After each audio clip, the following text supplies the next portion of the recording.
C'est beau par ailleurs. Hein, c'est très, très... Absolument beau. Je vous y invite avec grand plaisir. Je viendrai avec grand plaisir la prochaine fois. Quand cette situation nous permettra. Oui. Gaël, ça indique que la réunion est diffusée maintenant en direct sur YouTube. Oui, tout à fait, oui. Donc, on peut commencer? Oui, mais il va falloir accepter tout le monde. Eh bien, vous acceptez maintenant. Oui, C'est oui, bon. c'est bon, vous inquiétez pas, c'est en cours. Non, on va en train de prendre 5 minutes de retard déjà.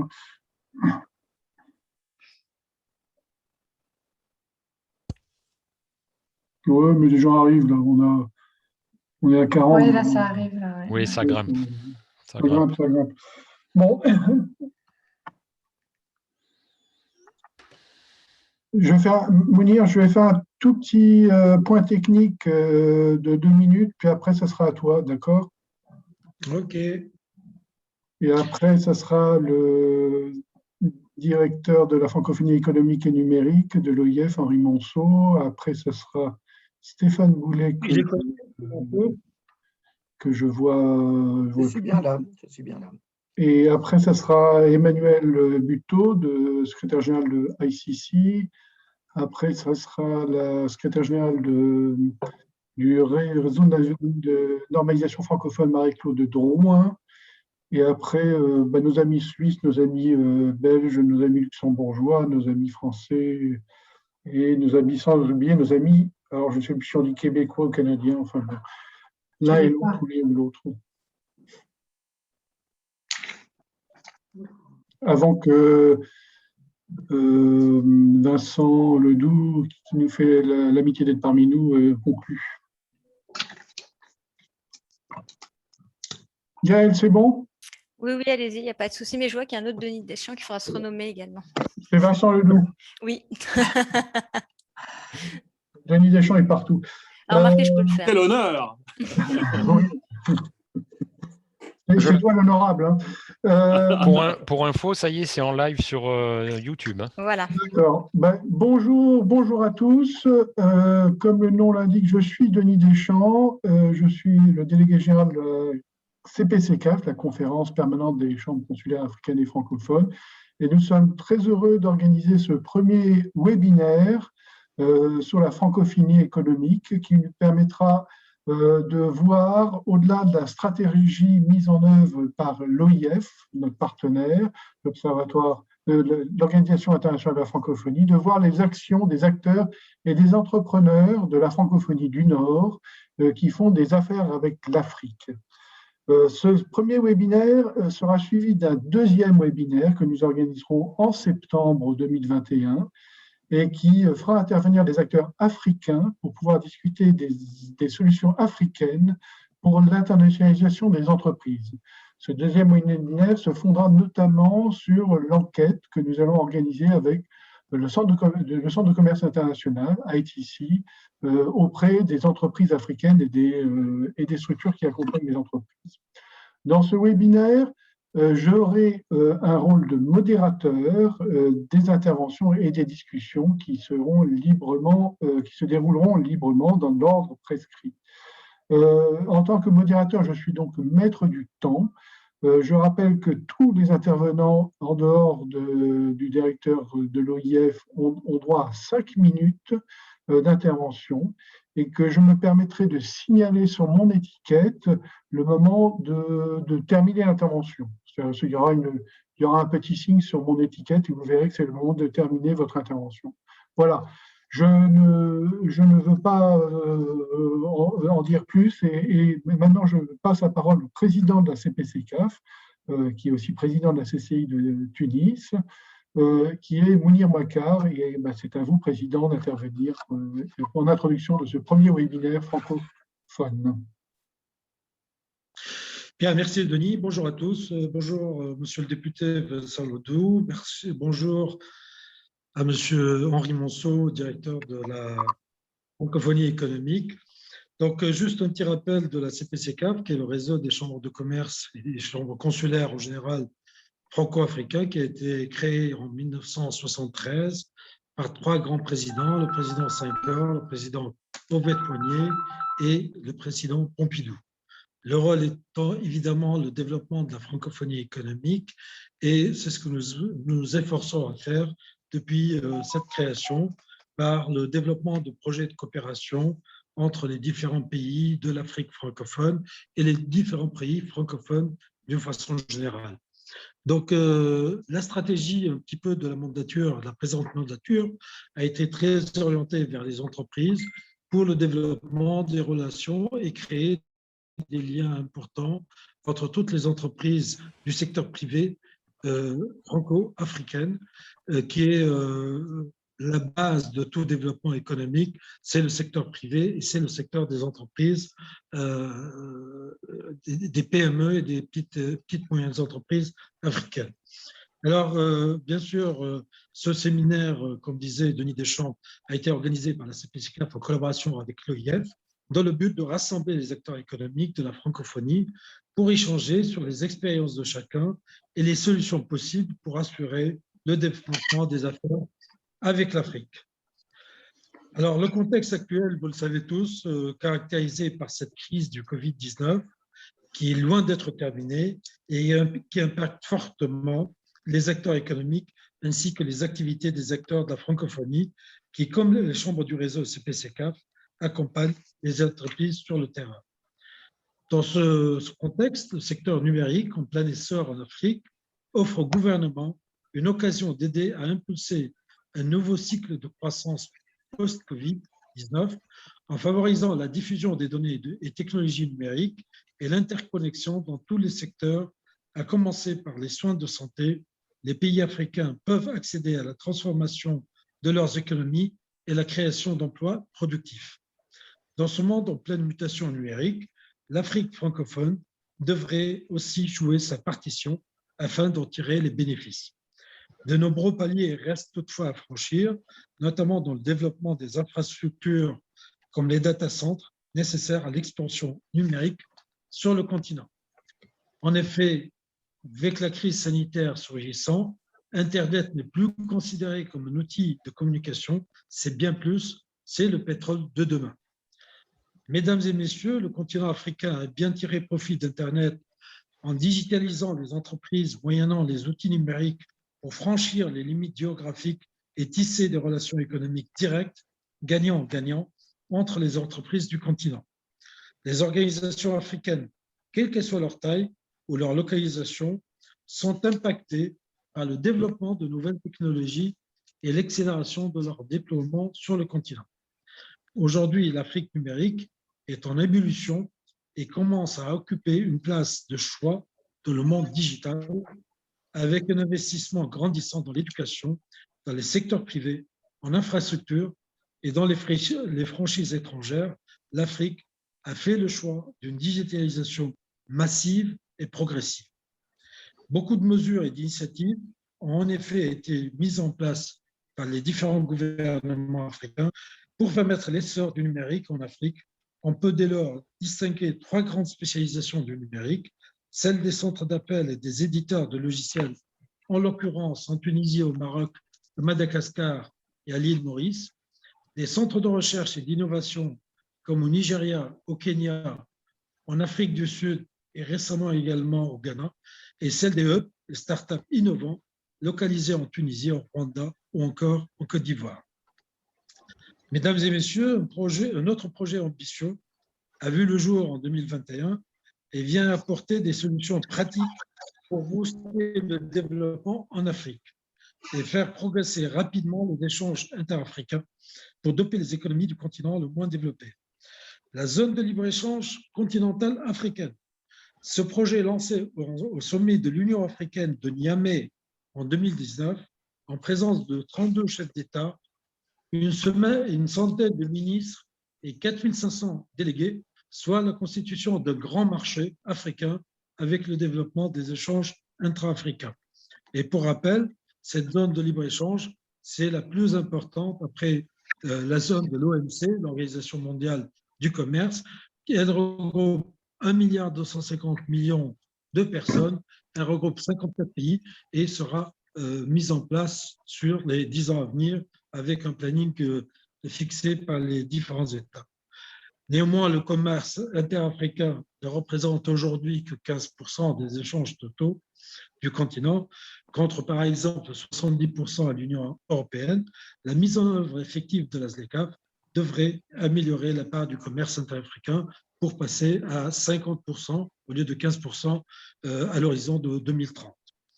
La ZLECAf est considérée comme étant une avancée historique. Elle devrait changer le visage de l'Afrique en créant les conditions de son industrialisation et de la libéralisation de son économie. L'Afrique francophone devrait tirer un avantage considérable de cette opportunité qui s'offre à tous. Mesdames et messieurs, grâce à sa dynamique technologique, permettez-moi de parler un peu de la Tunisie puisqu'elle abritera le prochain sommet de la francophonie. Son infrastructure tech développée en place avec une économie moderne et son plan stratégique ambitieux pour son développement numérique, la Tunisie démontre chaque année qu'elle est une terre d'innovation permanente avec des acteurs du digital et avec les jeunes talents reconnus pour leur qualité, créativité et savoir-faire, faisant ainsi d'éthique un levier important pour ce développement économique, socio-économique pour les années à venir. Alors, comme je vais conclure en disant, et je ne peux pas ne pas le faire sans parler du sommet de la francophonie, et je remercie peut-être M. Henri Monceau qui en parlera, qui a sûrement plus de détails que moi, qui est censé être organisé donc la fin de l'année, au mois de novembre 2021, ici en Tunisie, à l'île de Djerba. Je vous invite très nombreux à faire partie de ce sommet, puisqu'il sera en même temps suivi d'un sommet francophone des affaires. Et je pense que d'ici là, il faudrait qu'on puisse s'organiser ensemble avec tous les secteurs et tous les acteurs du développement économique et du secteur privé, que ce soit en France, que ce soit dans tous les pays francophones, le réseau des chambres de commerce, le réseau de la CPZCAF, pour travailler à l'organisation d'un sommet francophone des affaires qui va être organisé. J'espère que M. Monceau a plus de détails à nous fournir là-dessus. Donc, je lui cède directement la parole et je vous remercie tous de votre présence et j'espère, comme le disait Denis Deschamps tout à l'heure, donc on fera plus de séminaires, plus de webinaires pour les prochains mois et les prochaines semaines pour apporter un plus et impacter plus cet échange francophone des affaires et les échanges, pour augmenter un petit peu le volume des échanges entre tous les pays francophones. Et nous allons d'ailleurs faire beaucoup de webinaires, même avec les zones, pour essayer de faire travailler un peu toutes les composantes, si je peux dire, économiques et les PME et le développement du partenariat avec des plateformes qui permettent des échanges, que ce soit des plateformes, comme nous l'avons évoqué à plusieurs reprises, Africa Trading, comme la plateforme Francophile, pour essayer de développer les relations et la complémentarité entre les pays francophones d'une façon générale. Je vous remercie tous et merci de votre participation. À vous, monsieur le directeur. Merci. Je vous souhaite la parole. Merci beaucoup, monsieur le délégué général, monsieur le président, monsieur le député, mesdames et messieurs, en vos titres et nombreuses qualités. Bonjour, bonsoir peut-être pour certains d'entre vous. C'est une particularité de cet outil numérique de pouvoir réunir au même moment des gens qui se trouvent dans des fuseaux horaires extrêmement différents. C'est aussi une autre particularité que de parler à distance et donc de pouvoir être dérangé par toutes sortes d'instruments. Quoi qu'il en soit, avant de commencer, je vous dois des excuses, puisque si on a dû déplacer cette réunion, c'est à cause de moi, et plus, enfin, c'est à cause de moi, c'est lié au fait que nos États membres ont choisi la journée de jeudi où était initialement prévu ce webinaire pour entamer les discussions de la stratégie numérique qui sera à abordé à Djerba. Donc, on commence cet échange extrêmement important sur lequel je reviendrai légèrement. Nous avons relativement peu de temps et ce qui m'a été demandé, c'est de vous présenter la stratégie économique de la francophonie, ce que je vais faire en la liant, si vous voulez bien, à notre programmation, c'est-à-dire à nos actions concrètes entreprises dès 2021 en lien avec cette stratégie qui a donc été adoptée par les ministres, par la conférence ministérielle de la francophonie le 25 novembre dernier et qui vient actualiser la stratégie économique adoptée par les chefs d'État et de gouvernement lors du sommet de Dakar en 2014. C'était la première stratégie économique de la francophonie, puisque vous savez que la coopération dans le champ de la francophonie a commencé sur d'autres enjeux, sur les questions évidemment de langue, de culture, de coopération autour de la démocratie notamment, et que rapidement, nos autorités se sont rendues compte que ce travail devait impérativement être ancré également dans le terreau économique pour avoir une pertinence forte. D'où cette première stratégie qui a donc été actualisée par rapport à des priorités qui nous semblent essentielles, mais pour lesquelles nous pensons avoir une valeur ajoutée, parce qu'évidemment, il n'y a pas d'intérêt de reproduire des actions, fussent-elles de coopération, qui sont déjà menées, entreprises par d'autres avec succès. Nous tentons d'identifier vraiment la manière dont nous pouvons être catalyseurs, dont nous pouvons finalement, par rapport à l'espace francophone, par rapport à nos 54 États et gouvernements membres de plein droit, dont 32, vous le savez, se situent en Afrique et représentent près de 70% de la population concernée par les actions de la francophonie. Donc, par rapport à cette population, par rapport à ces priorités, comment avoir une vraie valeur ajoutée. Nous avons, je ne sais pas s'il est possible à Madame Chambard de nous montrer parallèlement la présentation, on a une petite plaquette de présentation de cette stratégie qui nous permettra peut-être de visualiser ce que je vais vous dire. Je voudrais me centrer vraiment moins sur les considérants, les analyses, les attendus, que sur les axes d'intervention concrets de cette stratégie. Il y en a 5. Et le premier vous concerne directement puisqu'il s'agit d'intensifier les échanges commerciaux et les investissements au sein de l'espace francophone. Alors, comment le faire ? Et ça sera ça la première action concrète que j'évoquerai aujourd'hui, à travers l'organisation de missions commerciales plurilatérales. Donc, c'est une première en francophonie et en même temps, c'est une évidence. Nous pouvons avoir une valeur ajoutée par rapport à la connexion qui peut être faite, qui peut être établie entre des acteurs économiques venant de régions différentes, puisque cet espace francophone se situe sur les 5 continents.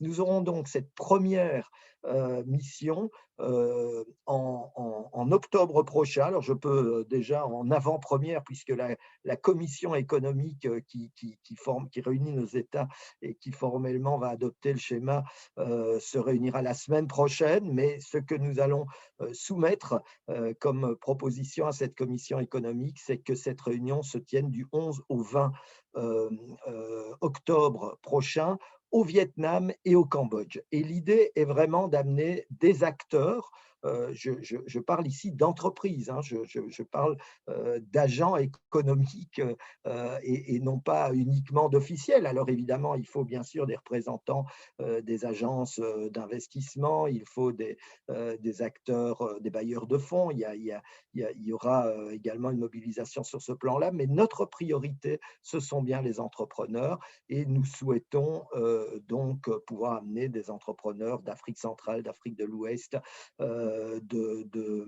du Canada, d'Afrique du Nord également, d'Europe bien sûr, de pouvoir les amener donc dans ces 2 pays autour d'une série de thématiques, dont notamment les agro-industries. Voilà, donc cette première priorité, et qui va se décliner par rapport à d'autres actions, nous préparons déjà la deuxième mission commerciale qui se déroulera au printemps 2022 en Afrique centrale, cette fois-ci. Donc des actions, encore une fois, très concrètes auxquelles nous espérons que vous participerez activement. Deuxième axe prioritaire, c'est la stimulation de l'innovation et de l'entrepreneuriat, et en particulier l'entrepreneuriat en faveur des jeunes et des jeunes femmes. Nous avons un travail, une tradition, disons, d'action dans ce domaine d'assez longue date maintenant. Nous avons notamment, entre 2014 et 2019, développé un programme centré sur les startups. Le président faisait allusion tout à l'heure à tout ce pôle numérique, à l'importance qu'avait aujourd'hui ce développement, et notamment au travers de l'entrepreneuriat numérique et innovant. Nous avons donc aidé à travers 13 hubs, 13 incubateurs, le développement d'un très grand nombre, plusieurs milliers de startups. Nous voulons nous centrer, parce qu'aujourd'hui, cette action est partagée. Il y a beaucoup d'acteurs sur le terrain qui disposent des compétences et des outils nécessaires pour cette stimulation des écosystèmes entrepreneuriaux. Mais par contre, là où dans l'espace francophone demeure un manque important, c'est vraiment sur la question du financement, de l'accès au financement, de la possibilité pour les entreprises de grandir. Et nous lançons ce programme. Il a été, alors on est en phase là de repérage des entreprises. Vous avez peut-être vu circuler sur les réseaux sociaux cet appel qui concerne un programme qui s'appelle les pionnières, les pionnières de l'entrepreneuriat francophone, parce que les pionnières, ce sont les entreprises, mais notamment les entreprises qui œuvrent concrètement à l'égalité femmes-hommes et à l'émancipation des femmes, soit parce que ce sont des femmes qui les ont fondées, qui les développent, qui les pilotent, soit parce que leur projet constitue un atout par rapport à cette volonté d'égalité femmes-hommes. Et ce que nous voulons à travers ces entreprises en croissance et scale-up, c'est vraiment les accompagner pour qu'elles puissent rencontrer des investisseurs, pour que des accords d'investissement puissent se faire. Et donc, l'action, c'est d'une part l'accompagnement des entreprises, d'autre part la syndication des investisseurs, publics ou privés, et finalement la possibilité de rencontres et de pouvoir boucler des tours de table qui soient efficaces. Voilà pour donner un exemple concret de ce qu'est cette deuxième priorité de la stratégie économique. La troisième, c'est la question plus largement de l'économie numérique et notamment de l'intelligence artificielle. Là aussi, nous n'avons pas entendu pour ouvrir un chantier important qui est celui d'un projet qui n'a pas encore été annoncé. Il va l'être au mois de mai. Il s'appelle Déclic et il porte sur la formation au numérique et particulièrement au métier du numérique. Nous avons, au cours du second semestre 2020, procédé à une analyse de terrain. Une mission de 6 experts a été dépêchée dans toute l'Afrique francophone avec pour objectif vraiment d'inventorier à la fois l'existant, les solutions qui sont proposées, mais aussi les besoins, et d'identifier les métiers spécifiques où il y avait des manques par rapport à des attentes, tenter de répondre à cet enjeu de l'adéquation entre la formation et l'emploi, ce qui nous permet de lancer là, à partir du mois de mai, déjà probablement une quinzaine, peut-être plus, de formations dans une douzaine de pays. Et ce programme, comme le précédent, comme les pionnières, a vocation à se déployer pendant 5 ans et donc à toucher absolument tous les pays de l'espace francophone, avec toujours cette volonté de venir apporter un plus, de venir apporter une valeur ajoutée. ajoutée. Le quatrième aspect, c'est l'enjeu des politiques publiques qui est extrêmement importante, le renforcement de capacité des acteurs, à la fois sur l'environnement des affaires, sur leur capacité à pouvoir générer un cycle positif, un cycle vertueux en matière d'écosystème notamment. Donc là, toute une série de mesures également. Et puis le cinquième et dernier axe, c'est l'enjeu du plaidoyer francophone qu'il faut porter parce qu'il y a cette spécificité qu'a très bien décrite le président de l'espace francophone. Je n'y reviendrai pas dans le détail, mais souligner qu'en effet, un des moments de ce plaidoyer sera le forum économique de la francophonie qui se tiendra en phase avec le sommet des chefs d'État et de gouvernement à Djerba en novembre prochain. Les modalités ne sont pas totalement définies, mais par contre, le volontarisme et l'engouement sont bien là.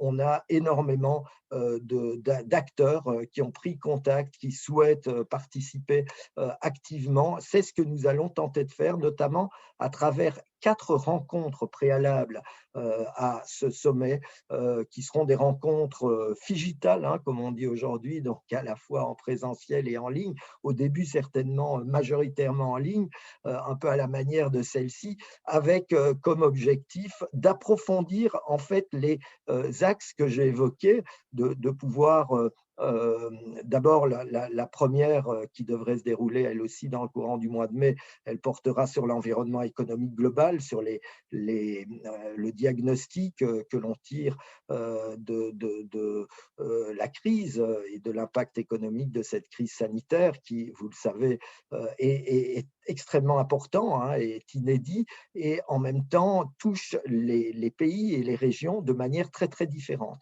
Donc il y aura une réflexion sur ces aspects-là, mais ensuite nous continuerons aussi à voir comment agir dans le domaine de l'entrepreneuriat, comment agir sur le plan du renforcement de capacités numériques. Bref, nous paverons la voie vers Djerba. Voilà, Monsieur le Président, Monsieur le Délégué général, ce que je pouvais vous dire en tentant de respecter le temps qui m'a été alloué et je reste bien entendu à votre disposition pour approfondir tel ou tel aspect d'une manière ou d'une autre. Nous avions transmis à Madame Chambard donc cette plaquette, je ne sais pas si elle a été vue, partagée, peut-être elle peut être mise dans la discussion, mais qui vous donne l'information sur la stratégie. Alors pas sur les programmes que j'ai présentés, mais bien sur la stratégie en tant que telle. Monsieur le directeur, je vous remercie. Je vous remercie d'avoir tenu les délais.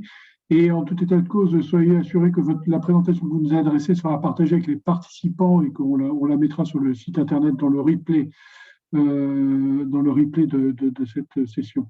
Sans transition, si vous me permettez, je vais passer tout de suite au débat que va ouvrir Stéphane Boulet de la Fabrique de l'exportation, s'il veut bien intervenir maintenant. Très bien, merci Denis, merci à la CPCCAF et à l'OIF de nous permettre de contribuer à ce webinaire sur entreprendre en Afrique avec les acteurs économiques francophones. Donc, moi, je suis le délégué général de la Fabrique de l'exportation. Notre think tank se définit comme une plateforme de réflexion sur les pratiques des entreprises en matière de développement international et sur les services d'accompagnement et les dispositifs de soutien sur lesquels elles peuvent s'appuyer. Donc, je ne veux pas du tout me situer à un niveau je dirais macroéconomique, mais plutôt donc, au niveau de l'entreprise. Bon, je m'excuse si comme j'ai que 5 minutes, je m'excuse si j'essaie d'être concis, et peut-être d'être trop rapide, je suis désolé. Voilà, et je vais essayer de rester généraliste quand même. Alors, nous, au niveau de l'entreprise, en matière de stratégie pour se développer en Afrique, mais également dans d'autres pays émergents de la francophonie, et pour pouvoir toucher toutes les clientèles possibles, on a voulu mettre là en avant en fait, deux pistes de discussion ou deux axes de travail que l'entreprise va devoir prendre en compte. Alors, premier axe sur lequel on voulait insister, c'est que donc, pour vendre en Afrique et sur les autres pays émergents aussi, pour pouvoir toucher toutes les clientèles possibles, premièrement, il faut être créatif sur les modes d'entrée et de présence. Deuxième axe que j'évoquerai, il faut être prêt. L'entreprise doit être prête à faire évoluer son business model et elle doit être en mesure d'adresser les marchés de la base de la pyramide économique dont le potentiel est énorme. Donc, première piste, premier aspect, la question des modes d'entrée et de présence. Donc, comme je l'ai dit, les entreprises doivent être particulièrement créatives sur leur mode d'entrée et leur mode de présence sur ces marchés et ne pas vouloir à tout prix copier-coller les modes d'entrée qu'elles connaissent. Alors, il y a 3 grandes familles de modes d'entrée, je vais me permettre de les rappeler. Il y a l'exportation. Cette exportation, elle peut être directe, avec ou sans commerciaux, sur le terrain, via des agents. Elle peut être également indirecte, via des sociétés d'exportation, par exemple. Deuxième grande famille, qui relève de la coopération, du contrat. Ça va être la licence, la franchise, la fabrication sous contrat. Troisième grande famille de modes d'entrée et de présence, c'est l'investissement direct. Donc là, on retrouve l'acquisition de filiales, la création de filiales ou les joint ventures. Donc chaque entreprise va devoir adopter le meilleur mode d'entrée, on va dire, sur chacun des pays qu'elle va viser. Et il faut faire preuve, j'insiste, de créativité. Parallèlement au mode d'entrée, il va se poser la question du choix du pays d'entrée. Alors, le choix va se faire selon un certain nombre de critères, et notamment la taille du marché dans ce pays, l'environnement des affaires, mais également la possibilité d'accéder aux autres marchés de la sous-région, voire du continent. C'est un élément très important. Donc là arrivent les questions de zones économiques, de zones de libre-échange, la question des réseaux de transport et d'échange de biens, la question aussi de l'interbancaire, du paiement, et également la question de l'environnement réglementaire de ces zones. Alors, en Afrique francophone, on a un certain nombre de zones, la CEDEAO, l'UEMOA, et un socle juridique assez essentiel, c'est l'OHADA. Ça, c'est un actif très important et qui va entrer en compte dans le choix du pays d'entrée pour servir une sous-région. Deuxième axe de réflexion, deuxième piste dont on souhaitait parler, c'est que pour vendre en Afrique et dans d'autres pays émergents, pour pouvoir toucher toutes les clientèles potentielles, donc il faut être en mesure d'adapter son business model et il faut adresser, je dirais, la base de la pyramide économique, qui sont donc les marchés les plus importants. Il ne s'agit pas dans ces pays de vendre, je dirais, des produits pas chers et peu qualitatifs, bien au contraire. À l'exemple de ce qu'ont fait des entreprises de la téléphonie mobile notamment, il s'agit de fournir de manière rentable, à la base de la pyramide économique, des biens, des services et des solutions complètes qui répondent à leurs attentes, à des prix abordables et selon des modes de paiement qui rendent l'achat possible. Donc il faut adapter son business model, faire preuve d'innovation pour adresser cette clientèle. Alors je peux essayer de donner quelques exemples, ça peut être des exemples en termes de... Oui, Denis me dit que je suis déjà trop long, donc super. Donne deux exemples, mais courts. Alors, deux exemples, c'est par exemple en matière agricole, on peut vendre ou chercher à vendre des matériels agricoles qui peuvent être importants, mais en fait, on va avoir une petite clientèle. En revanche, si on adapte son business model et ses modes de financement et on passe au leasing, à la location, déjà, on a un marché beaucoup plus important. Ces systèmes d'ailleurs, il y a aussi des systèmes de prépaiement, de paiement à l'utilisation que l'on va retrouver dans des kits d'accès à l'énergie, où les gens vont pouvoir accéder à l'électricité, accéder à des applications en utilisant leur smartphone et en payant à l'avance et à l'utilisation. Ça, c'est une innovation possible. Ça peut être aussi en termes de packaging sur des produits alimentaires, par exemple sur le marché des pâtes. On peut avoir des packaging de 250 ou 500 grammes et en même temps se dire, moi je vais faire des packaging à 85 grammes par exemple, pour pouvoir faire des doses individuelles. Voilà. Merci beaucoup. Merci Stéphane, tu as à peu près respecté le temps. Et aussitôt, est-ce que Emmanuel Buteau est là? Et c'est à toi Emmanuel, il faut juste qu'on puisse te voir un peu mieux, faut que tu baisses un peu ton écran. Voilà, Bonjour. Merci, c'est merci beaucoup, voir. Denis. Emmanuel, c'est à toi. Merci beaucoup, Denis. Bonjour, bonjour à tous. Donc, moi, je représente le comité français de la Chambre de commerce internationale. On est l'un des comités les plus anciens et les plus actifs de la CCI. Nos adhérents sont les grandes entreprises françaises, des cabinets d'avocats et puis le MEDEF et le réseau des chambres de commerce et d'industrie. Donc, on a mis en place depuis quelques années une politique ciblée en direction de l'Afrique, des entreprises africaines, qui repose sur un certain nombre de postulats que j'aimerais partager avec vous. Ça relève un peu de l'axe 1 qui vient d'être mentionné par M. Monceau. Premier postulat, c'est qu'évidemment, l'insertion de l'Afrique dans le commerce international n'est pas du tout satisfaisante, puisqu'on est même dans une phase de recul depuis les années 70.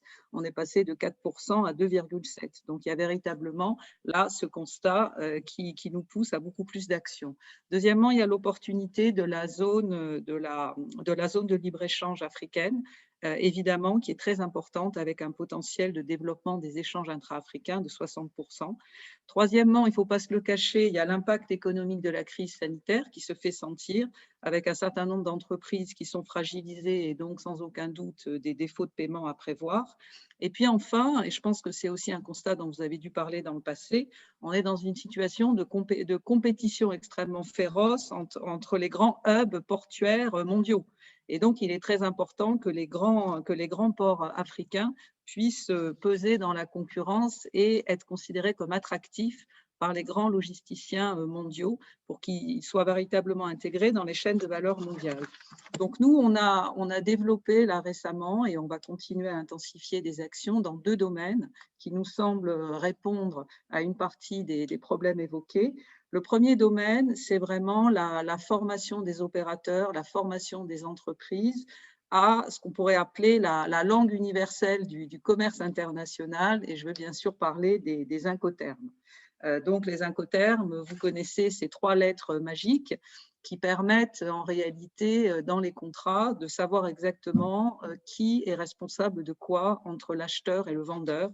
C'est extrêmement important. Ça concerne à la fois des transports multimodaux et puis il y a des règles spécifiques incoterms au nombre de 4 pour les transports maritimes. Ça nous semble extrêmement important de former les entreprises africaines, de passer par les chambres de commerce et d'industrie, de passer par les associations de magistrats, d'avocats, par les logisticiens, par les chargeurs. On a un projet pilote en cours au Sénégal, un projet de formation de formateurs, ce qui va nous permettre de démultiplier la formation sur l'ensemble du pays. Évidemment, ce programme il est tout à fait accessible à d'autres pays francophones. On en attend beaucoup. On a également un deuxième axe en cours de développement en lien avec le siège, donc en lien avec la cour d'arbitrage ICC, comme vous le savez, qui est la première cour d'arbitrage mondiale. L'ICC est très ambitieuse pour l'Afrique. L'ICC a mis en place une direction Afrique depuis le début de l'année.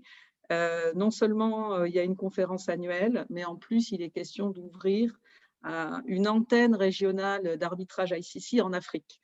On ne sait pas encore où et on peut imaginer qu'il y aura une très grande compétition entre les différents pays. Ce qui est important à savoir, c'est que dans cette période de crise économique, on aimerait pouvoir dire post-pandémie, mais on est encore toujours dans la pandémie, on va indéniablement se trouver face à une augmentation des litiges, des difficultés d'exécution totale ou partielle des contrats. Et là, évidemment, la Chambre de commerce internationale a une boîte à outils absolument fantastique, d'outils pour résoudre les différends dans des délais courts, avec en plus une sécurité juridique, puisque en Afrique, grâce à l'OHADA, on a un principe d'exécution des sentences arbitrales. Donc, pour vous donner un ordre d'idée, en 2020, l'année dernière, ça a été la 4e année consécutive en matière d'arbitrage pour l'ICC, avec 946 nouvelles affaires, pour un montant moyen de 145 millions de dollars. Et ce qui est intéressant, c'est que la part relative de l'Afrique augmente avec, pour les affaires d'arbitrage impliquant des entreprises africaines, également de plus en plus d'États impliqués.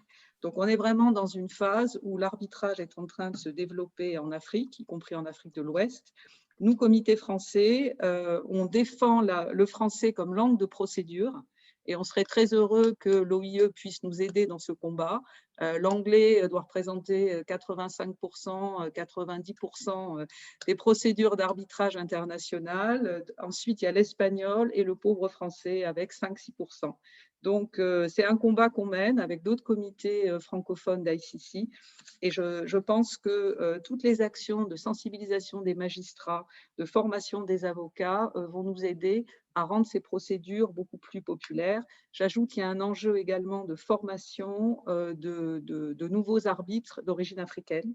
Parce que quand on voit le nombre d'affaires portées par des entreprises africaines, on voit malheureusement qu'il n'y a pas assez d'arbitres africains pour les traiter. Donc, on est engagé dans ce mouvement et j'invite tous ceux qui sont intéressés parmi les participants à se rapprocher de moi pour connaître ces actions et les relayer. Pour l'instant, nos 3 points d'appui, c'est Sénégal, Côte d'Ivoire et Cameroun, mais on aimerait faire beaucoup plus et beaucoup mieux avec vous. Un grand merci par avance. Il faut penser aussi à Madagascar, bien qu'il ne fasse pas partie de l'OHADA, mais il y a des choses à faire à Madagascar en matière d'arbitrage. Merci Emmanuel, merci, tu as été parfaite comme d'habitude. Et maintenant, on va franchir l'Atlantique et nous retrouver avec Marie-Claude Drouin qui représente le réseau de normalisation francophone. Voilà. Bonjour Marie-Claude. Bonjour Denis, très heureuse de vous retrouver aujourd'hui. Alors merci au CPC-CAF de nous avoir invités en direct du Québec. Alors le réseau, je vais essayer d'être brève et d'être aussi bonne qu'Emmanuel dans le temps. Alors, le réseau normalisation et francophonie, on est un organisme qui regroupe les organismes nationaux de normalisation de 30 pays de l'espace francophone. Alors, notre mission au quotidien, c'est de faire de la normalisation un pilier de la vitalité économique de notre francophonie. Alors, j'ai écouté bien attentivement M. Monceau tout à l'heure et définitivement, la normalisation peut s'imbriquer dans chacun des 5 axes d'intervention de la stratégie de la francophonie économique et c'est ce que je vais tenter de vous montrer en 2 grands points. Alors, au quotidien, le RNF met en place travaille en prise directe avec les organismes nationaux de normalisation des 30 pays de l'espace francophone, au nord comme au sud. On travaille en mutualisation de ressources pour mettre en place des projets clés en main qui permettent à ces organismes nationaux de normalisation de promouvoir l'utilisation des normes comme outil de développement économique. Alors, je vous ai dit que je serais brève en 2 axes. Le premier, qui fait la norme, fait le marché. Alors, c'est assez simple. Si on veut que les normes qui régissent le commerce international reflètent nos besoins en tant que francophonie, il est important d'y porter sa voix. Et les organismes qui peuvent porter leur voix dans l'élaboration de ces normes-là, ce sont les organismes nationaux de normalisation que nous représentons au RNF. Alors, c'est assez simple. Tous les travaux de normalisation internationaux fonctionnent de la même façon. C'est un pays, un vote. Donc, on peut penser assez facilement que le regroupement de 30 pays dans une action concertée peuvent avoir une différence. Si on pense qu'il y a à peu près plus ou moins 165 membres à l'ISO, déjà d'en avoir une trentaine qui travaillent de façon concertée pour porter la voix des besoins francophones dans les enceintes internationales, en plus de porter la langue française comme étant un vecteur d'action. Alors, rapidement, je vous donne un exemple au réseau de normalisation francophonie dans un secteur, l'assainissement. On a été capable, juste en activant notre réseau, à faire participer 14 pays francophones dans l'élaboration de 2 grandes normes, dont celle des toilettes du futur. Et de ce fait, simplement par une action concertée, on a réussi à faire hisser les pays en émergence et les pays en développement au 2e et 3e rang de l'ISO, où il y avait le plus de pays en développement qui participaient à l'élaboration des normes. Alors, c'est vraiment beaucoup. Si on pense qu'à l'ISO, il se réunit à peu près chaque jour 6 à 7 comités de normalisation, le fait que simplement une action concertée de notre réseau ait fait que les pays en développement puissent se hisser au 2e et 3e rang, on voit qu'on peut faire beaucoup avec très peu. Alors, principalement, on agit pour l'instant avec les moyens modestes que nous avons en économie circulaire, en commerce électronique, ville durable, développement minier durable.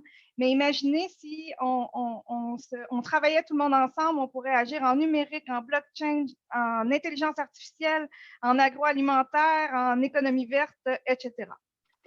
Alors, premier point, qui fait la norme fait le marché. 2e grand point, sans produits et services conformes, pas d'accès au marché.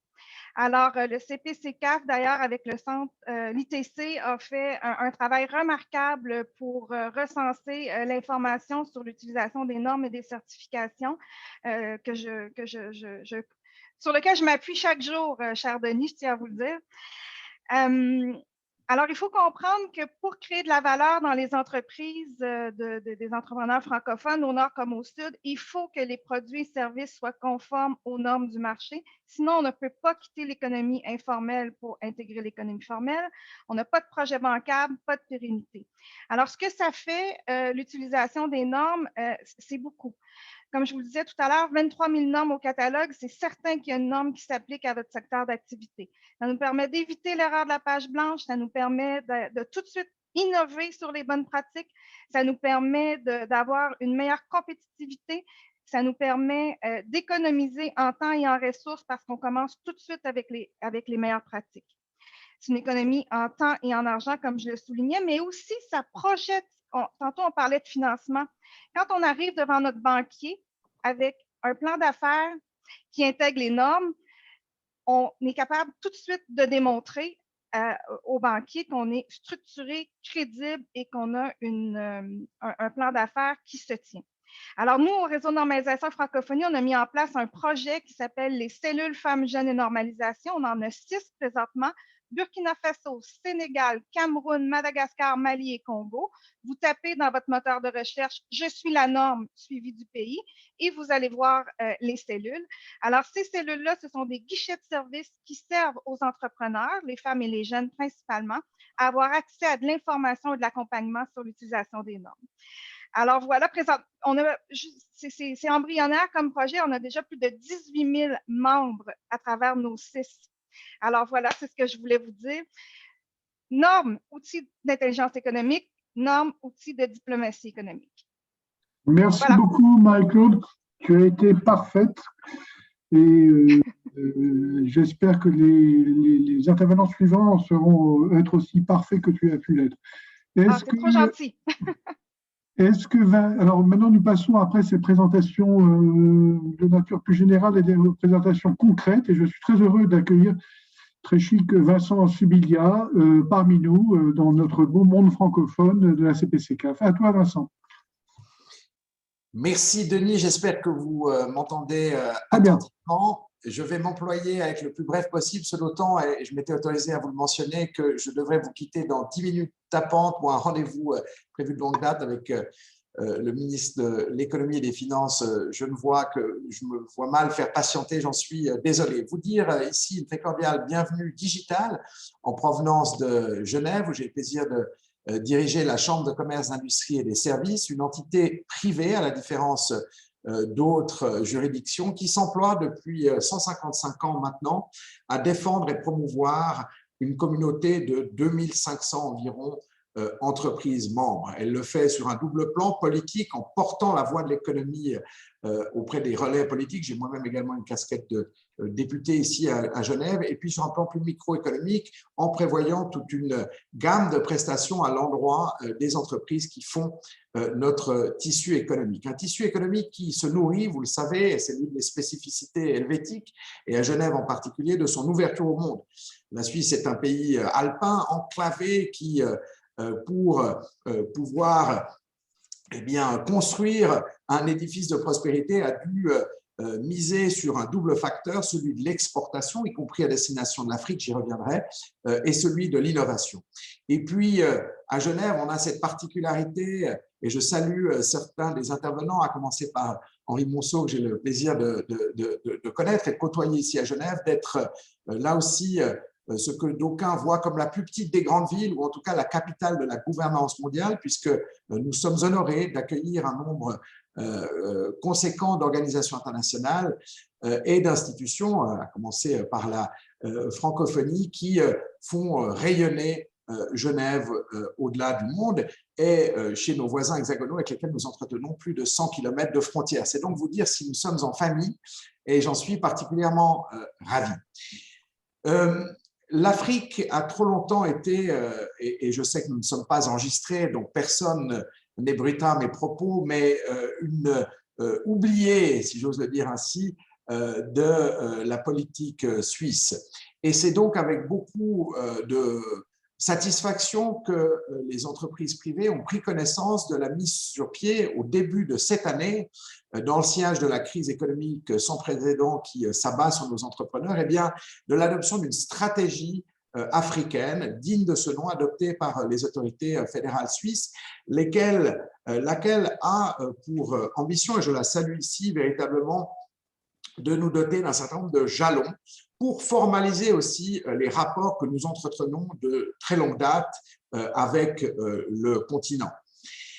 Cette même stratégie met l'accent dans les 4 piliers qui la définissent, pour 3 d'entre eux, sur naturellement la prospérité, mais également, et ça nous paraît essentiel, la durabilité, et enfin sur la numérisation qui a été très largement évoquée.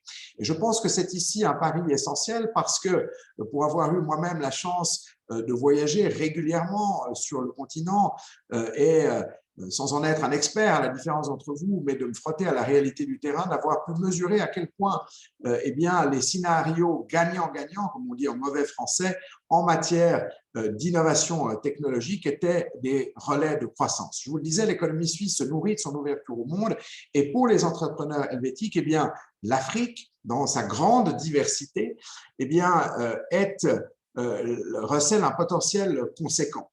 Et les entrepreneurs suisses n'ont pas attendu l'adoption d'une stratégie formelle de nos autorités fédérales pour être très présents sur le continent africain. La Suisse est l'un des importants investisseurs dans certains marchés, avec une présence qui est inversement proportionnelle à la taille modeste de notre pays. C'est particulièrement vrai en matière d'infrastructure et puis sous l'angle des importations pour tout ce qui est notamment du ressort des matières premières, dont Genève est l'une des capitales. Et bien là aussi, les liens avec le continent africain sont importants. Ma modeste, encore une fois très humble ambition à la tête de notre chambre de commerce, c'est, à l'instar de la stratégie fédérale, eh bien, de consacrer à l'Afrique toute la place qui lui revient. Et ça passe aussi, et ce n'est pas à vous que je vais le dire, par un travail important de pédagogie, si j'ose, c'est-à-dire, eh bien, et c'est le rôle d'une chambre de commerce, d'être aussi l'ambassadeur ou à tout le moins le prescripteur de ce que sont les atouts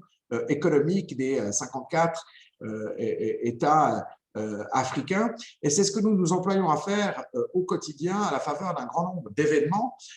Et la CPC-CAF, que je salue et dont je tiens ici véritablement à laquelle je dis toute ma gratitude pour l'action que vous menez, eh bien, nous suit dans certaines de nos activités qui sont très nombreuses. L'objectif étant, et c'est la vocation d'une chambre de commerce, d'être ce relais pour les entrepreneurs en les mettant en contact avec d'autres partenaires africains. C'est ce qui m'a valu d'être très souvent présent sur le terrain. C'est ce qui nous a valu aussi de voir les manifestations d'ampleur et bien trouver naissance ici sur sol genevois. Je pense notamment, là aussi, vous pardonnerez cet écart dans le langage de Shakespeare, mais au African CEO Forum qui s'est déroulé plusieurs fois à Genève et dont on espère qu'il pourra s'y redéployer.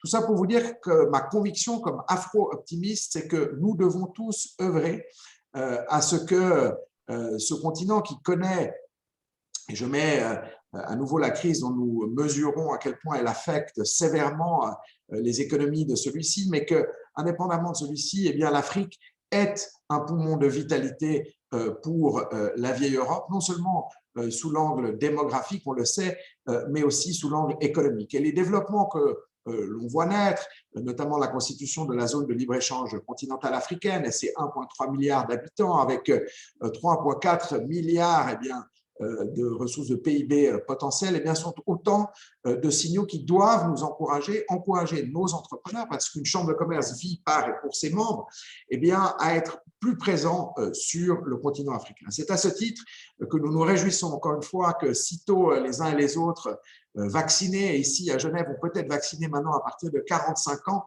eh bien, nous puissions nous rendre à nouveau sur le continent africain. Nous avons une mission économique qui est prête à être lancée et c'est un appel ici que je lance à toutes celles et ceux qui sont intéressés par l'activité de la Chambre de commerce de Genève. L'Afrique est au cœur de notre stratégie et nous nous réjouissons de pouvoir faire rayonner le continent avec la CPC-CAF avec la francophonie, avec vous toutes et tous. Navré d'avoir été particulièrement bref et de devoir vous quitter. Je vous mets mon adresse email, mon adresse électronique en bon français dans notre boîte d'échange de façon à ce que si l'intérêt devait se concrétiser, eh bien, vous puissiez recourir au service de la Chambre de commerce de Genève. Merci de votre attention et merci de votre confiance. Merci beaucoup, Vincent. Merci pour cette concision et cette précision helvétique, si je puis dire. Nous allons encore de nouveau traverser l'Atlantique et nous retrouver maintenant avec nos amis québécois et Stéphane Pipon, alors que je ne connais pas encore, mais que j'aurais bien plaisir à rencontrer, en rappelant à Stéphane que nous avons une règle des 5 minutes à respecter. Pas de souci, Denis. Enchanté tout le monde. Et pour Vincent qui vient de parler à Genève, on parle de courriel au Québec. Donc, le mot français, c'est un courriel et non un courriel électronique. Et on adore Genève également. Mais enchanté tout le monde. Je suis en chandail avec le logo du Frontibus, une microbrasserie à 1000 km de Montréal. Je suis à Montréal, donc je ne suis pas en habit cravate. Je côtoie nos ministres aussi, Vincent, mais heureux de passer après toi parce que je conseille avec ma compagnie MDI Conseil Technologie les entrepreneurs et les fonds d'investissement à faire du soft lending à l'international. Donc, d'établir des entreprises d'Europe vers l'Amérique par le Québec et par la France sur l'Europe, sur la Suisse sur l'Europe. Et volontairement, je suis ici à 1000 km de Montréal, sur le bord de la mer à Gaspé, où j'ai également, au-delà de mon chapeau de président d'MDI Conseil Technologie, où je prône le développement économique international par la langue française, dans l'action, en écoutant nos élus, en écoutant nos institutions, c'est-à-dire comment on fait avec nos femmes, nos hommes, nos enfants, nos familles, de l'entrepreneuriat avec une approche du bas en haut, bottom-up, et non du top-down souvent où on se trouve dans des situations. Donc, je suis ici en Gaspésie où les gens en région ont les mêmes droits d'entrepreneuriat, les femmes, les familles, les jeunes en région ont les mêmes droits des capitales comme Montréal financière, comme Québec économique. On a à contribuer à l'économie du Québec comme région d'Amérique du Nord. Ici, j'ai un autre chapeau où j'ai notre propre incubateur qui s'appelle Gaspétech Glaze. Glaze pour le vert et le bleu en breton. Donc, on a un incubateur en transition énergétique appliqué à l'économie de la mer et de la terre. Et on prône par l'innovation sociale, on prône par l'entrepreneuriat, on prône par la langue française, le renouveau économique des régions, non dans une perspective de bataille de la langue française, de fierté de parler français et main dans la main, les régions avec les capitales politiques et les capitales économiques pour le bien de pays ou d'une province comme le Québec. Ce discours-là, du bas en haut, par les entrepreneurs, une approche communautaire, solidaire, on le fait dans l'action. On ne fait pas le dire, on ne fait pas juste parler. Les Gaspésiens dont je suis, on agit et on fait. Mais on fait en clan. On fait dans une approche communautaire et solidaire. Et ça m'a amené à me lier avec les années avec Africa Link, beaucoup à Marseille, où Africa Link, avec leur discours, avec Yves Delafont et Denis Berger, Frédéric Gronal, j'ai rencontré votre organisation à Marseille il y a plusieurs années. J'ai vu des Africains qui étaient capables de travailler avec des Français et des Québécois main dans la main. Pas un derrière l'autre, un devant l'autre. Comment dire, on travaille ensemble par des relations de confiance. Donc, je travaille depuis maintenant 4 ans à faire un triangle économique Québec, France, Afrique avec Africa Link. Et on le fait par des projets concrets d'entrepreneuriat, avec des ingénieurs dans le secteur minier, dans la foresterie, dans l'agroalimentaire, en incorporant des Bretons qui investissent à Marseille ou ensemble avec les Québécois. On va instrumenter des flottes de bateaux de pêche en Afrique et on le fait déjà, de dire comment on intègre nos savoir-faire entrepreneuriaux ensemble et qu'on fasse dans l'action ces investissements-là en Afrique où ce que je pense, c'est de dire avec les Québécois, les Canadiens français, on est 8 millions de Québécois, on est 3 millions de Canadiens français, il y a 8 millions d'Américains qui parlent français, on a 20 millions de Nord-Américains qui parlent français et on est un pays bilingue au Canada comme le Cameroun. Donc, on a à s'exprimer malgré tout en anglais en tendant la main par la force de notre langue française comme vecteur de prospérité économique. Donc, je pose la perspective également dans ces investissements-là de produire local et de consommer local. Donc, vivement cette perspective-là de dire avec l'Afrique à miser sur les 70 % de population francophone de l'OIF qui viennent de l'Afrique, misons sur la jeunesse et les femmes africaines, misons sur les familles africaines pour nous, au Québec, s'exporter avec nos partenaires européens, mais à l'inverse, aider les Africains à s'exporter en Amérique ou en Europe, mais dans un discours de relation de confiance. Et dans ce contexte-là, nous, de notre côté, on va continuer à activer ces corridors économiques-là. Vivement le sommet francophone des affaires dont je discute fortement avec Monzi Gidi. Donc, j'espère que Monzi parlera à Mounir très, très prochainement parce que les Québécois, on va faire un village francophone. On envisage de faire un village francophone qu'on a fait au CES à Las Vegas, qu'on va faire à Vivatech. On veut le faire au sommet de Djerba. Donc, voilà, entrepreneuriat par la jeunesse, les femmes, avoir des investisseurs et être dans des projets concrets où tout le monde travaille ensemble grâce à la langue française. Merci à tous de l'opportunité d'avoir parlé aujourd'hui. Merci beaucoup Stéphane et merci de nous avoir donné cette ouverture québécoise à notre vision africaine et de nous avoir parlé de corridors qui partent de la Gaspésie jusqu'au Cameroun. Mais c'est vraiment tout à fait… C'est réel, c'est réel et c'est vrai. C'est réel. Ton intervention est suivie par celle de Charles Robert. Alors, je ne sais pas s'il est là, qui est un de tes voisins. Est-ce que Charles Robert est là? Il est à Montréal. Oui, je suis là. Est-ce que vous m'entendez? Oui, on ne te voit pas, mais on t'entend. Vous ne me voyez pas? Ça va venir, ça va venir. OK. Donc, oui, moi, je suis coordonnateur de Défi Montréal. Nous sommes un réseau communautaire d'entrepreneurs. On existe depuis une douzaine d'années. On a plus de 750 membres à vie. Et puis, nous, on fait un cycle de 4 mois, 3 fois par année, d'une quarantaine de conférences où on apprend aux entrepreneurs, aux jeunes entrepreneurs, jeunes de cœur, tout ce qu'ils devraient apprendre en 3 ans. Donc, et 80% de nos conférenciers sont des anciens participants. Donc, on est un réseau d'accélération où que les gens, nos participants apprennent sur le marketing, sur les ventes, sur le financement, sur le leadership. On leur apprend à faire un pitch de vente, soit pitch envers leurs clients prospects, mais également envers leurs investisseurs prospects.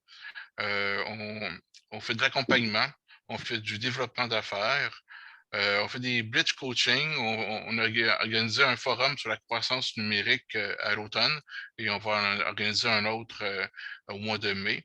Et depuis 2 ans, on a de plus en plus de demandes d'Europe et d'Afrique pour participer à notre programme. Il y a même, il y a 2 ans, un membre de Paris qui faisait la navette Paris-Montréal pendant 3 mois pour venir participer à notre programme. Et les jeudis, on organise une journée complète, bon, selon les heures du Québec, là, une journée complète de conférences gratuites que vous pouvez tout le monde participer. Bon, selon le fuseau horaire de Paris, c'est de 15h30 à 23h. Vous pouvez vous inscrire là, sur notre liste d'envoi défimtl.com. Nous, comme on est un réseau d'entraide, donc on est là pour et par les entrepreneurs. D'accord, merci beaucoup Charles. Ce que je te propose, c'est que tu mettes sur la zone de discussion le lien pour tes jeudis. Comme ça, les gens pourront peut-être se connecter à ce jeudi. C'est parfait. Et ce jeudi, la thématique va être sur l'intelligence artificielle. Bon, ben voilà, c'est un sujet tout à fait passionnant. Nous allons retraverser l'Atlantique. Merci encore. Et je vois que après Charles, nous avons Dominique Delatte, que j'ai plaisir de voir. On en a échangé plusieurs fois au téléphone. À vous, Dominique, d'intervenir, de nous parler non pas de la Gaspésie, mais de la Wallonie.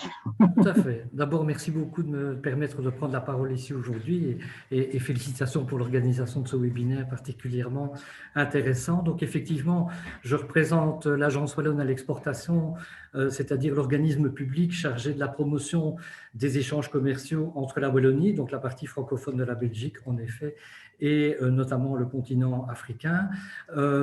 Comme vous le savez très certainement, la Belgique, et singulièrement la Wallonie, la partie francophone donc de notre pays, est composée essentiellement de petites et moyennes entreprises, puisque notre tissu économique est composé à 99,5% de PME, et qu'en moyenne, chaque entreprise wallonne est composée de 9,1 personnes. Et donc, on travaille essentiellement pour des petites structures, des PME, parfois des entreprises familiales, voire même des TPE, ce qui signifie qu'on se situe surtout dans l'approche commerciale prospective vers l'Afrique subsaharienne et la grande exportation d'une manière générale, plutôt vers une approche de type exportation et pas nécessairement investissement.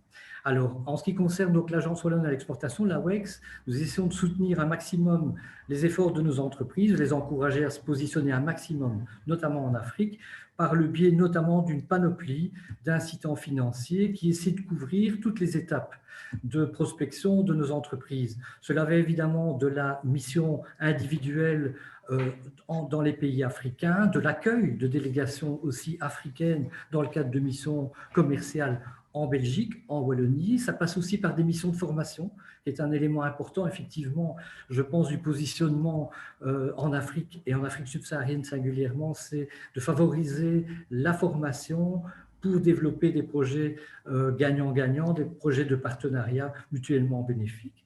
Mais ça va aussi jusqu'à un soutien financier pour l'établissement de bureaux de représentation dans les pays africains, même si cet incitant est moins sollicité compte tenu du profil des entreprises wallonnes. Deuxième élément, deuxième axe, je pense, de l'action de la WEX en soutien aux entreprises wallonnes, c'est son réseau, le réseau à l'étranger. Un réseau à l'étranger qui est composé en Afrique de 9 postes de conseillers économiques et commerciaux, des postes qui sont basés essentiellement dans nos ambassades et qui ont pour mission d'encadrer, de conseiller, d'aider, de soutenir les entreprises wallonnes dans leurs efforts de prospection. Alors, nous disposons de 9 postes, 3 en Afrique du Nord, au Maroc, en Tunisie, en Égypte, 6 en Afrique subsaharienne, au Sénégal, en Côte d'Ivoire, en République démocratique du Congo, au Rwanda et en Afrique du Sud. Et ce qui est important, c'est que vous savez qu'en Afrique, dans le cadre de la prospection, les échanges interpersonnels, l'empathie, la discussion entre les personnes, c'est très important pour permettre de nouer des contacts et de développer des partenariats. Et il est clair que nos postes économiques et commerciaux, notamment en Afrique, se singularisent par cette notion de service. Donc il y a vraiment un service, un accompagnement des hommes d'affaires wallons, belges, lorsqu'ils s'attaquent à des marchés africains. Et puis le troisième volet de notre action, c'est un volet opérationnel, l'organisation de missions économiques sur le terrain. En moyenne, la WEX organise une douzaine de missions économiques, souvent des missions économiques organisées par les 3 régions donc ce sont de Belgique, donc ce sont des missions belges, d'entrepreneurs belges, qui regroupent souvent des dizaines d'entreprises, 40, 50, 60, parfois une centaine d'entreprises belges qui se déplacent collectivement dans des pays.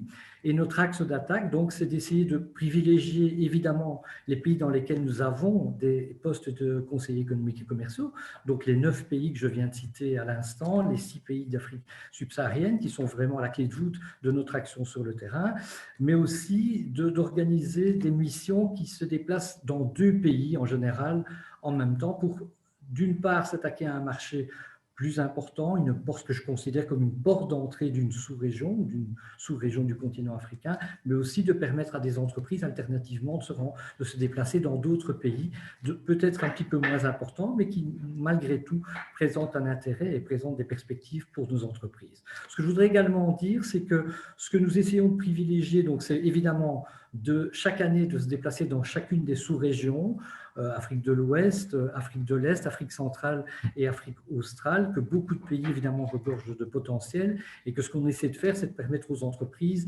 tous les 2 ans environ de retourner dans les mêmes pays parce qu'il est important de continuer à poursuivre les contacts qu'on a initiés. La prospection réussie en Afrique, ce ne sont pas des one-shots, ce ne sont pas des actions uniques. Il faut absolument avoir un suivi et donc c'est ce qu'on essaie de préconiser, soit au travers de missions collectives, soit évidemment par le soutien des missions individuelles. Je pense aussi que ce qui est essentiel dans notre action aujourd'hui, c'est d'avoir des missions multidisciplinaires, multipolaires, qui mettent en avant non seulement nos activités commerciales, mais aussi les activités académiques, les activités en termes de coopération que nous essayons de développer sur le terrain, humain et les activités culturelles. Je crois que ça forme un tout, ça montre toute la diversité de notre coopération, ça l'enrichit et ça fait en sorte aussi que notre démarche soit beaucoup plus globale, beaucoup plus respectueuse aussi des pays que nous visitons. Et une dernière chose que je voulais mentionner également, c'est que de plus en plus, on essaie de faire en sorte que les entreprises se fédèrent. Nous avons affaire à des PME, je vous l'ai dit, qui se déplacent, qui prospectent. On essaie de faire en sorte d'avoir des approches collectives d'entreprises qui peuvent offrir une gamme de produits complémentaires pour s'adresser notamment à des intervenants publics et leur offrir un service clé sur porte, clé en main, ce qui est un gage de succès et qui généralement est bien accueilli par les pays qui nous reçoivent. Voilà, je vais en rester là et je vous remercie de votre attention. Merci beaucoup Dominique Delattre, mais nous ne quittons pas la Belgique puisque Jacques Évrard, que vous connaissez, intervient juste après vous. Mais bonjour à tous et merci à la CPCCAF de nous associer à ce webinaire.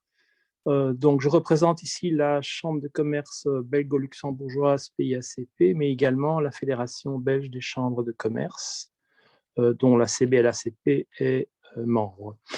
Alors, les chambres de commerce en Belgique fonctionnent sur un business model particulier puisque ce sont des associations essentiellement privées. Donc, nos membres sont des affiliés et l'affiliation est volontaire, elle n'est pas obligatoire. Ce qui veut dire que nous sommes principalement à l'écoute de nos membres et nous fonctionnons en fonction de deux principes. C'est une approche, comme d'autres l'ont dit, bottom-up, c'est-à-dire que nous travaillons pour nos membres, pour nos entreprises, et donc c'est elles qui décident de ce qu'il faut faire, d'où il faut aller, de quels sont les marchés, de quelles sont les perspectives, de quels sont les investissements. Deuxième approche de terrain, nous travaillons également en fonction de la destination du projet. C'est-à-dire que la réalité doit coller aux besoins des entreprises et donc nous allons sur les marchés où il y a un climat d'affaires favorable et qui est propice soit à la promotion de l'exportation, soit au projet d'investissement, soit au partenariat entre opérateurs privés belges et opérateurs privés africains. Notre action se déroule vers les pays ACP, donc c'est-à-dire les 75 et quelques pays, donc il n'y a pas uniquement que l'Afrique, mais nous travaillons en collaboration avec un réseau présent. Il y a une trentaine de représentants de notre chambre en Afrique, que ce soit l'Afrique francophone, anglophone ou lusophone. Nous ne sommes pas donc liés par un agenda politique et l'aspect culturel est certes moins important pour nos entreprises. C'est ça, je vais peut-être décevoir certains d'entre vous, mais nous allons là où les opportunités se présentent. Évidemment, nous travaillons en collaboration avec les agences publiques et donc, comme l'a dit notre collègue Dominique, nous travaillons en collaboration avec la WEX, mais également les agences régionales, puisque le développement économique et la promotion de l'exportation en Belgique est une compétence régionale et plus nationale. Et donc, il s'agit de chercher également des synergies avec les autres opérateurs. Nos membres sont essentiellement des PME, puisque c'est le tissu industriel ou économique belge, mais également de grandes entreprises, dont souvent le siège de décision n'est pas en Belgique. Il s'agit d'entreprises qui ont un siège de décision en Allemagne, aux États-Unis, en France. Et donc, ça fait la particularité du tissu économique belge, mais nous nous spécialisons dans de nombreux secteurs qui sont principalement le secteur de la santé, la logistique, l'agro-industriel, mais aussi maintenant le secteur des services à haute valeur ajoutée. Je pense notamment à l'économie numérique et à l'appui aux startups, puisque de plus en plus, les activités sont engagées pour mettre en réseau des startups, qu'elles soient belges ou africaines. Il est sûr que nous travaillons sur base d'un plan d'action annuel et qui est fait en concertation avec les agences publiques que j'ai nommées précédemment. Voilà, je pense que j'ai résumé de façon très succincte ce que nous faisons en Afrique. Merci, Monsieur Évrard. Vous avez en plus tenu la pendule comme il fallait, donc c'est tout à fait... je vous remercie doublement. C'est moi qui vous remercie. Et je me permets maintenant d'aller outre Quiévrain pour vous et de revenir en France et de demander à Philippe Hiverniot de Business France d'intervenir. Business France est un peu le pendant français de la WEX, hein, si j'ai bien compris. Pardon. Oui, bonjour à tous. Alors, je ne sais pas si je ne peux pas connecter ma vidéo. Je ne sais pas si c'est normal, mais c'est pas grave. Allez-y, bon, Philippe. Écoutez, voilà, je vais vous parler. Donc, bonjour à tous. Donc, effectivement, Business France, c'est l'homologue de la WEX. Hein. Nous sommes l'agence française pour la promotion des investissements étrangers en France et des exportations, essentiellement des PME françaises. Alors, l'Afrique, pour nous, sur notre cœur de métier, qui est la promotion des exportations et des investissements, est pour nous, depuis maintenant 4-5 ans, une priorité stratégique. On a 3 grandes priorités stratégiques qui correspondent aux 3 grands marchés que nous souhaitons développer pour nos PME à l'exportation. Le premier, c'est l'Asie, en particulier la Chine. Le deuxième, l'Allemagne. Et le troisième,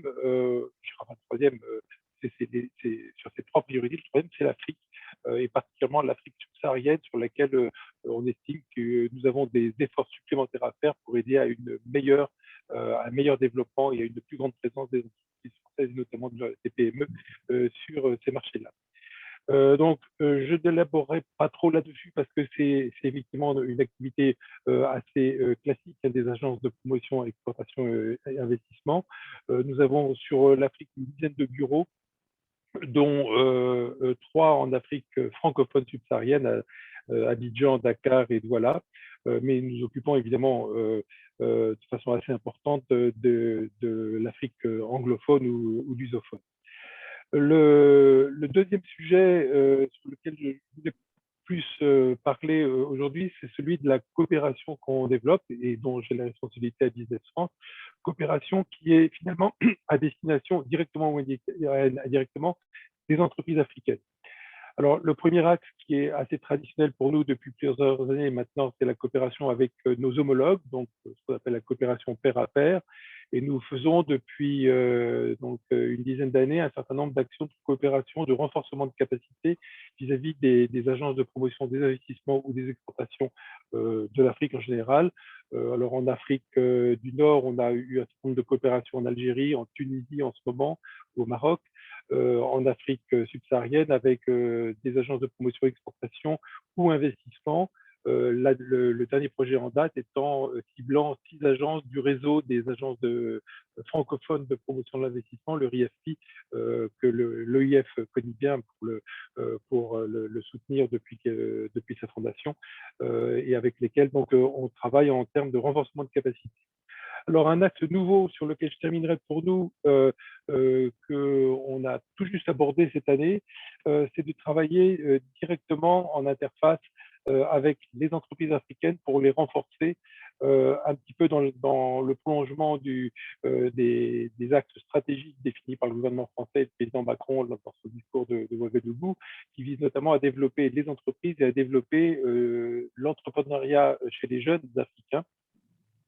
Et nous attaquons cette année, donc de 2021, nous allons nous lancer sur 2 projets pour renforcer les réseaux d'entrepreneurs africains et également pour développer les possibilités de travail des jeunes africains sur le réseau de l'UMOA, sur le réseau des agents de promotion du commerce de l'UMOA, pour les aider à développer des projets internationaux au sein des entreprises issues de l'UMOA. Bon, merci beaucoup Philippe, c'est très très intéressant et je pense qu'on a on aurait beaucoup de choses à faire ensemble, et notamment sur la zone UMOA, il y a pas mal de choses à envisager. On vous voit Philippe. Et voilà, je vois que ma vidéo a été rétablie entre-temps. Bon, d'accord. Après Philippe, je suis très, très heureux puisque j'ai fait une bibliothèque tout à fait impressionnante. Nous allons passer à Marseille, qui est au carrefour de l'Afrique et de l'Europe, comme Frédéric Ronald ne manquera pas de vous le dire et de vous rappeler. Ah, c'est pas Frédéric, c'est Denis. Oui, parce que Frédéric a été obligé de nous quitter, il avait d'autres contraintes.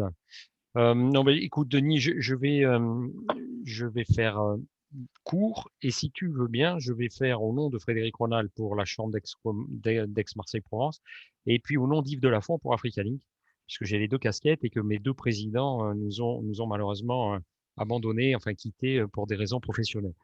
En ce qui concerne la Chambre de commerce Aix-Marseille-Provence, ça fait de nombreuses années que nous sommes absolument convaincus que la francophonie économique, ça marche.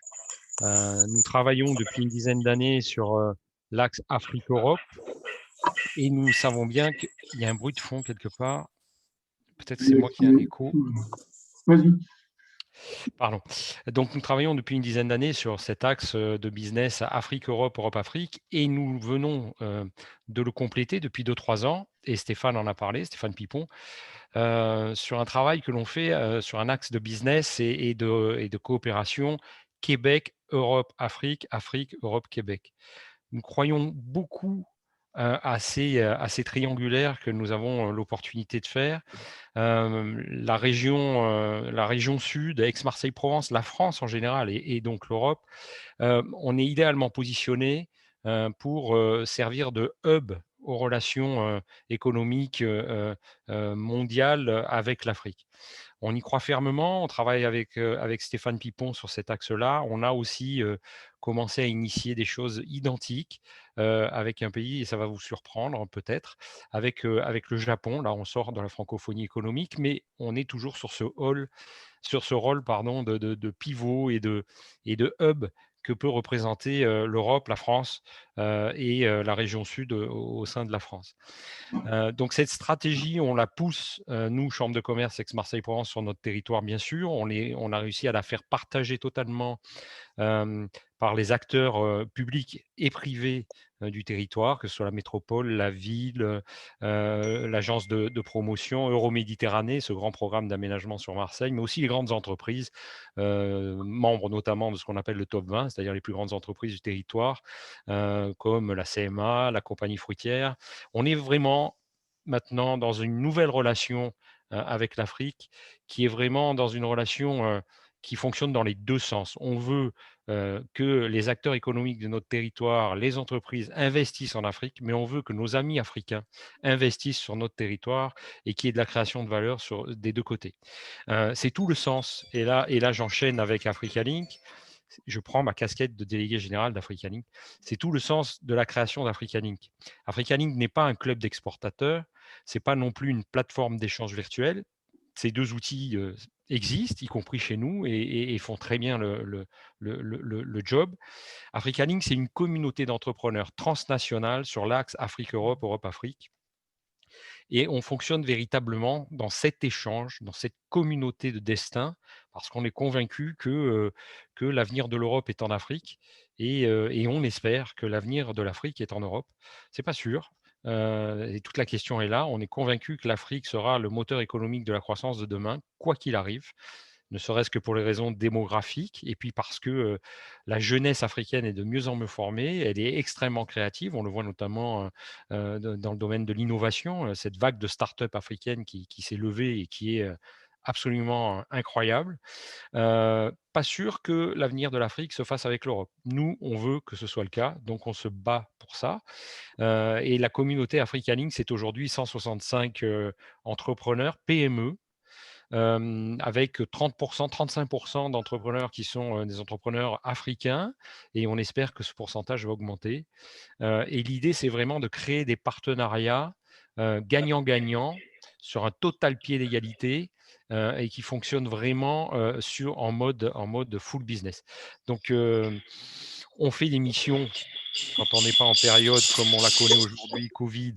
On fait des missions en Afrique. On accueille des délégations d'entrepreneurs ici en France et on participe à tous les événements, que ce soit ici ou là-bas, qui parlent de cette relation nouvelle à l'Afrique, qui doit être vraiment en mode business et en mode bilatéral, si je puis dire, entre l'Afrique et l'Europe et la France. Voilà, Denis. Donc, simplement confirmer que nous, on est vraiment sur la francophonie économique. On pense que c'est un atout supplémentaire dans le business. On sait que il y a eu des études là-dessus, que parler la même langue dans le business ça augmente de 67% les chances de réussite dans le deal.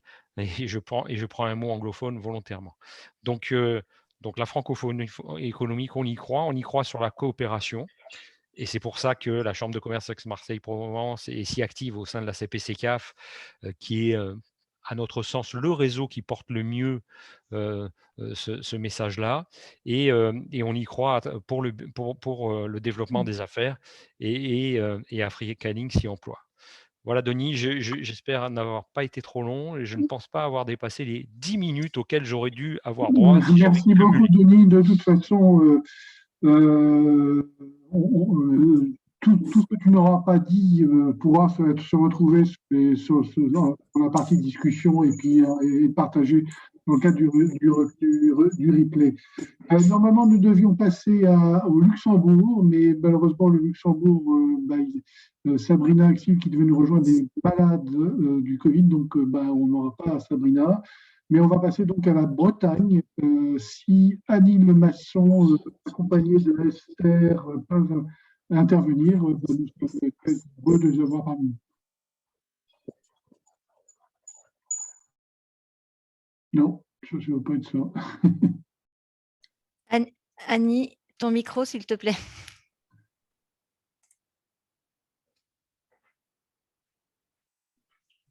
Allez, les Bretons. Bonsoir de Bretagne et bonsoir de Saint-Brieuc. Je suis Annie Lemasson à la CCI des Côtes-d'Armor, animatrice du Club Afrique qui a été lancé il y a 2 ans sous l'impulsion du directeur général de la CCI et de quelques exportateurs experts de l'Afrique. Notre volonté, c'était de créer une dynamique sur le territoire et de profiter des réseaux des uns et des autres pour en faire profiter les uns et les autres. En fait, l'un des buts du Club Afrique, c'est de partager les contacts et les réseaux. Et on pense effectivement qu'une des façons de bien travailler en Afrique, c'est aussi travailler ensemble et activer les contacts que nous avons de part et d'autre, que ce soit des contacts en Afrique, mais également des contacts c'est créer aussi des synergies entre entreprises bretonnes et françaises. Et l'action Afrique dans les Côtes-d'Armor, elle est aussi dirigée vers de la formation, puisqu'à travers le programme Archipelago, la CCI des Côtes-d'Armor est présente au Sénégal, à Thiès, elle travaille avec la CCI de Thiès, mais elle est aussi présente en République du Congo, à Pointe-Noire et à Brazzaville, où là, il s'agit d'une formation, donc à Thiès, c'est une formation des populations pour les inciter à rester dans leur pays. Et puis sur le Congo, c'est davantage une formation pour les entreprises et pour les encadrants consulaires. Voilà, donc je vais passer la parole je laisse la parole à Esther, une des membres du Club Afrique, et voilà, je laisse présenter. Merci. Bonjour à toutes et à toutes et à tous, et je remercie Denis Deschamps de m'avoir invité, ainsi que Annie, avec qui je partage et échange souvent dans le cadre du Club Afrique des CCI de la CCI des Côtes-d'Armor. Donc moi, je suis Esther Massoua et je suis avocate au barreau du Cameroun et au barreau de Rennes, après un long passage au barreau de Paris. Mon cabinet, le cabinet dont je suis associée, qui est le cabinet Corps AL Avocat, a pour ambition et pour mission d'accompagner les investisseurs dans leurs projets en Afrique, donc que ce soit des investisseurs issus de la diaspora ou des investisseurs européens. Donc, nous travaillons essentiellement sur des projets d'installation directe en Afrique, soit dans le cadre des filiales, soit dans le cadre des joint ventures. Donc, nous avons également un accompagnement que nous faisons pour des entreprises exportatrices, mais l'essentiel de notre activité est vraiment sur des entreprises qui sont installées sur place en Afrique. Donc, notre cabinet dispose de 2 représentations, une à Rennes, en Bretagne, et une au Cameroun. Et nous travaillons avec des confrères avocats et experts comptables dans les autres pays d'intervention, étant précisé que nous avons un focus naturellement sur le Cameroun, également sur la Côte d'Ivoire, le Nigeria, un tout petit peu sur l'Éthiopie, et nous avons des expériences sur le Tchad, le Congo, la RDC, et nouvellement au Mali. Alors, moi, je vais intervenir pour vous parler rapidement de la ZLECAf. Je ne vais pas vous faire le détail technique de la ZLECAf. Et les interventions du président Mouakar, de M. Stéphane Boulet et de Mme Emmanuelle Buteau ont permis d'insister sur l'importance de la ZLECAf. Et moi, je viens en fait vous parler de quelque chose de spécifique s'agissant des règles d'origine. Donc, à ce jour, les règles d'origine de la ZLECAf qui permettraient en fait de savoir si une entreprise européenne, française, pourrait avoir accès directement au grand marché africain qui est en train de se construire et qui couvrirait pas uniquement les pays d'Afrique francophone, mais la totalité des pays d'Afrique, à l'exception de l'Érythrée, puisque jusqu'à ce jour, l'Érythrée n'est pas signataire. Ces règles sont en train d'être définies par le secrétariat général de la ZLECAf. Et d'après la communication du secrétariat général, les règles sont quasiment finalisées à 90% et on s'attend à ce que d'ici juin-juillet de cette année 2021, donc 6 mois après l'entrée en vigueur de la ZLECAf, que ces règles soient validées par les États et mises progressivement en œuvre. Donc, comme les précédents participants que j'ai cités vous l'ont dit, la ZLECAf vise à abolir à hauteur de 90% les barrières tarifaires. Mais la question, c'est est-ce que c'est un marché qui sera ouvert aux Européens ou aux autres pays de la francophonie, ou ce sera un marché uniquement africain. Donc, c'est ici l'occasion de rappeler l'objectif en fait, qui est affiché par l'Union africaine par rapport à la ZLECAf, qui est la création d'emplois sur le continent africain et la réduction de la pauvreté. Donc, ça nous permet d'insister en fait sur les investissements directs étrangers sur le territoire africain et inviter les entrepreneurs européens, les entrepreneurs francophones de la francophonie à intégrer dans leur stratégie cette politique africaine qui est de dire les partenariats sont désormais incités à être créés directement sur le territoire, parce que d'après les officiels africains, pour réduire la pauvreté, il faut créer de l'emploi. Donc, on a vraiment cette volonté d'insister sur le renforcement du commerce intra-africain et sur la création d'entreprises africaines avec une définition de la valeur ajoutée, des règles d'origine que nous attendons qui permettront justement aux produits créés en Afrique avec certainement un apport des autres continents, des autres juridictions, de circuler librement sur les différents territoires.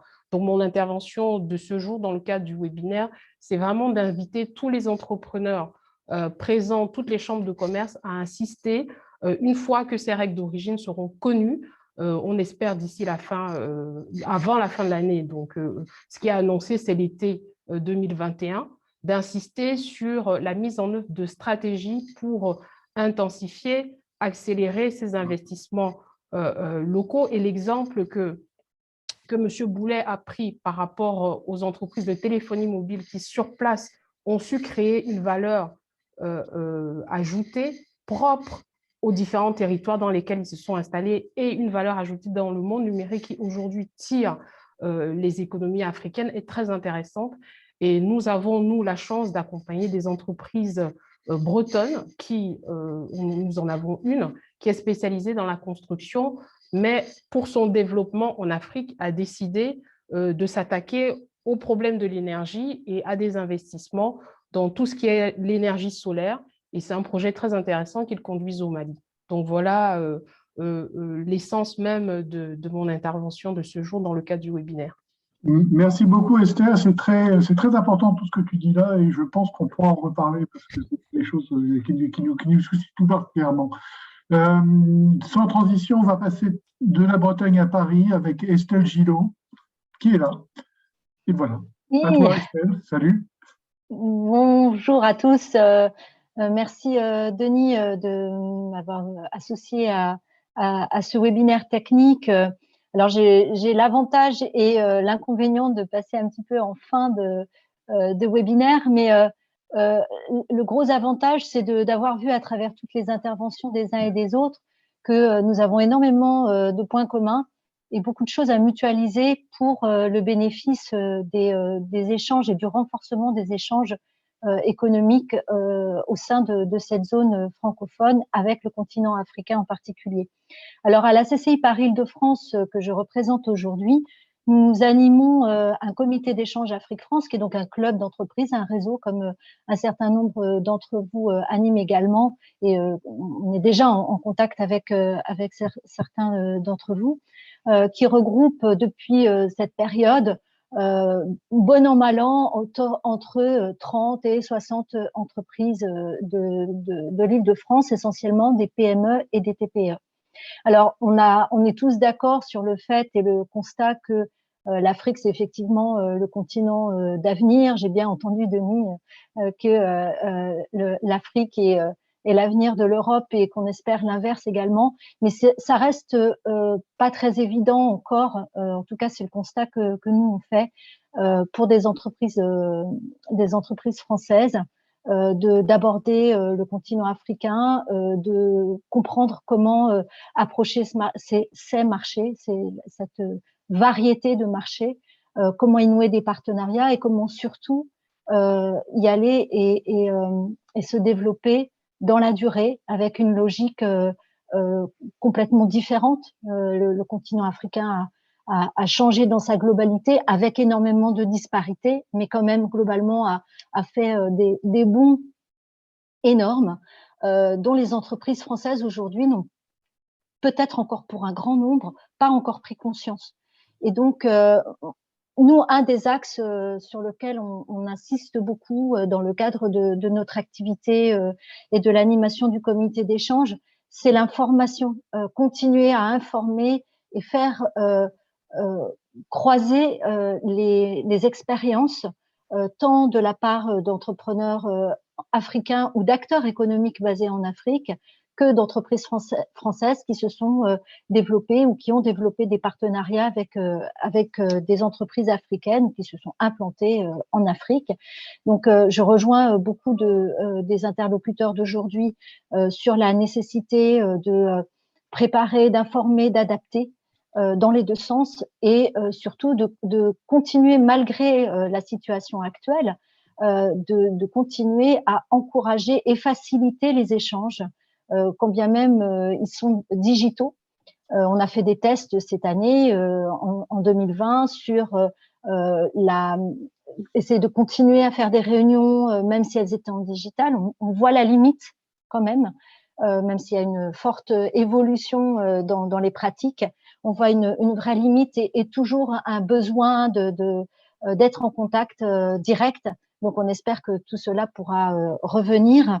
Et l'activité du comité d'échange, c'est aussi d'organiser des missions. Et donc, l'intervention de Monsieur Monceau sur les orientations et les priorités au niveau de l'OIF, je m'y retrouve, parce qu'on est vraiment sur ces axes-là, de renforcer les échanges, de renforcer l'entrepreneuriat, de s'appuyer aussi sur les diasporas. Le rôle du comité d'échange est de créer un maximum de liens avec d'autres réseaux, notamment ces initiatives qui sont prises par des membres de la diaspora qui sont d'origine congolaise en France, ou sénégalaise, ou ivoirienne, ou kenyane. Bon, on est moins dans la francophonie, mais ils sont en France quand même, et qui permettent d'explorer toutes les pistes possibles pour renforcer les relations et développer les partenariats. Donc, moi, je profite de ce webinaire technique pour aussi lancer un appel avec à ceux avec lesquels je ne suis pas encore en contact, et il y en a beaucoup, pour poursuivre ce renforcement et cette mutualisation qui est bénéfique à tout le monde, et parce qu'on va tous dans le même sens, et je pense qu'on est plus fort et plus cohérent quand on le fait ensemble. Donc, peut-être rendez-vous en novembre autour du sommet de la francophonie. Merci beaucoup, Estelle, c'était parfait. Avant que notre ami Vincent Ledoux n'intervienne, on va upgrader, on va aller du côté de l'Europe et on demandait au sympathique Patrick Sylvestre de nous parler un peu de ce qui se passe du côté de Bruxelles. Mais Bruxelles communautaire, hein, pas le Bruxelles. Oui, oui. Oui, merci Denis. Oui, alors effectivement, on est à Bruxelles, mais effectivement dans l'écosystème des institutions européennes. Et là, vous savez tous, on peut pas, c'est le moins qu'on puisse dire, la francophonie ne se porte pas très très bien. Hein, puisque vous savez, pour juste un chiffre qui est très parlant, c'est qu'il y a 20 ans, il y avait environ 40% des textes de la Commission qui étaient produits en français. Aujourd'hui, c'est moins de 3%. Donc, et pourtant, le français fait partie des 3 langues procédurales de l'Union européenne. Et aujourd'hui, le français, enfin l'anglais plutôt, c'est moins d'1% de la langue maternelle des citoyens de l'Union. Voilà. Donc, je ne vais pas insister là-dessus, simplement pour vous dire qu'effectivement, moi, je vais vous parler en quelques mots de l'EPCAM. L'EPCAM, alors en bon français, c'est le European Business Council en Africa. C'est le regroupement d'un certain nombre d'organisations nationales dédiées à l'Afrique, dont fait partie notre ami, s'il est encore là, Jacques Évrard, donc la CBL, que je salue amicalement, et on couvre l'Europe géographique, 11 pays. C'est-à-dire que nous avons les Britanniques. Donc c'est l'Europe géographique. Alors, le PCAM fait partie des 3 organisations principales du secteur privé européen qui travaillent sur l'Afrique, qui sont représentées à Bruxelles. La première, c'est Business Europe, c'est l'ensemble des MEDEF, si on peut prendre une verticale. Eurochambre, que vous connaissez bien, parce que le CPCCAF en est membre, et l'EPCAM, c'est le CIAN en France, d'ailleurs, qui en assure la présidence pour encore quelques mois. C'est la raison de ma présence. Alors, on a une activité rapidement de veille, de lobbying, avec le but, c'est de promouvoir toujours un rôle plus effectif du secteur privé dans la relation UE-Afrique. Alors, chacun sait que le secteur privé, c'est l'ADN de la Commission européenne n'est pas forcément très favorable. Donc, c'est un combat permanent. Et si on peut dire que le dialogue public-privé avec Bruxelles, il y a 3 stades, hein, comme toujours. Il y a l'information, la concertation et le dialogue. Aujourd'hui, on peut considérer que cette interface avec eux, on est un peu plus que l'information, mais pas tout à fait de la concertation. C'est-à-dire qu'on est globalement écouté, mais je ne dirais pas forcément entendu. Voilà. Bon. Mais il n'y a pas qu'à Bruxelles que ça se passe comme ça, hein, vous savez bien. Donc, en gros, nous, ce qu'on produit, c'est comme on dit, hein, c'est des position papers et des propositions opérationnelles. Donc, les papiers qu'on produit, c'est sur le renouvellement de Cotonou, quid du secteur privé, idem pour la nouvelle stratégie Europe-Afrique qui a été mise sur la table au mois de mars, il y a 1 an, pareil. Voilà. Et on a également des propositions très opérationnelles pour essayer, en marge des sommets, des différents sommets européens, d'avoir un sommet secteur privé. On se bat là-dessus, mais c'est toujours très compliqué. Et on l'a obtenu, ça aurait dû se faire. Il y avait le 6e sommet de l'Afrique qui, vous savez, a été reporté à on ne sait pas quand. Mais on avait prévu, effectivement, on avait obtenu qu'il y ait un événement parallèle, secteur privé, avec des tables rondes sur la santé, etc., sur la ZLECA dont il a été question, et en y associant nos homologues africains, parce que le constat qu'on fait, c'est que la ZLECA, c'est un truc formidable, ce serait encore mieux si le secteur privé était associé aux négociations, ce qui n'est pas le cas aujourd'hui. Hein. Donc voilà, les propositions qu'on a faites, qu'on fait, c'est et Jacques Évrard ne démentira pas, c'est comment faire en sorte que les entreprises aient un accès direct aux outils de la Commission. Ce n'est pas le cas aujourd'hui. Ça passe généralement par un relais qui sont soit l'AFD, soit la GTZ, etc. C'est de rendre plus visibles ces instruments, y compris sur le terrain. On se bat aussi pour bâtir une offre européenne intégrée, public-privé sur les infrastructures. C'est la formation professionnelle. Hein, ça, c'est quelque chose qu'on met tout en haut de l'agenda. En particulier, s'il peut y avoir un archipelago 2, ça serait formidable. L'expérience qu'on en a, elle est très bonne. Et puis, c'est la création d'une véritable banque de développement aujourd'hui pour le financement des projets en Afrique, ce qui n'est pas encore tout à fait le cas. Dernier point, j'insiste, parce qu'il y a une vraie menace aujourd'hui qui pèse sur…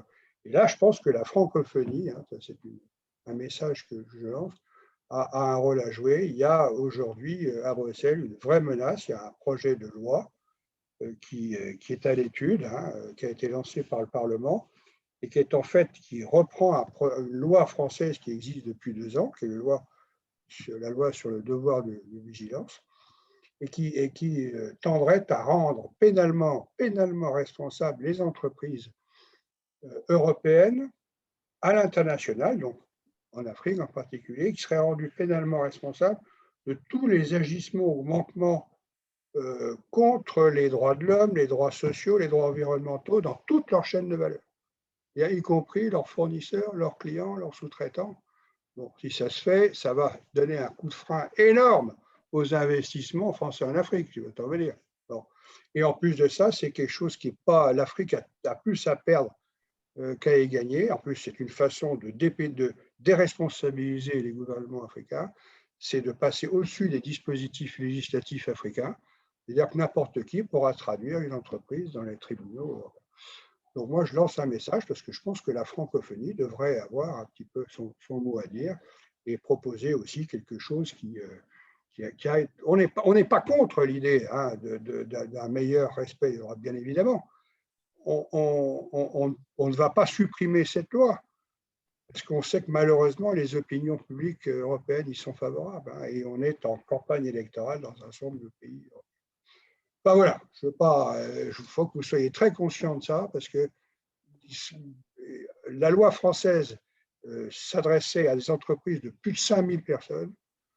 Aujourd'hui, la loi, si elle passe, c'est de 250 personnes. C'est-à-dire que toutes les PME qui vont travailler en Afrique, dans leur chaîne de valeur, il y a une menace terrible.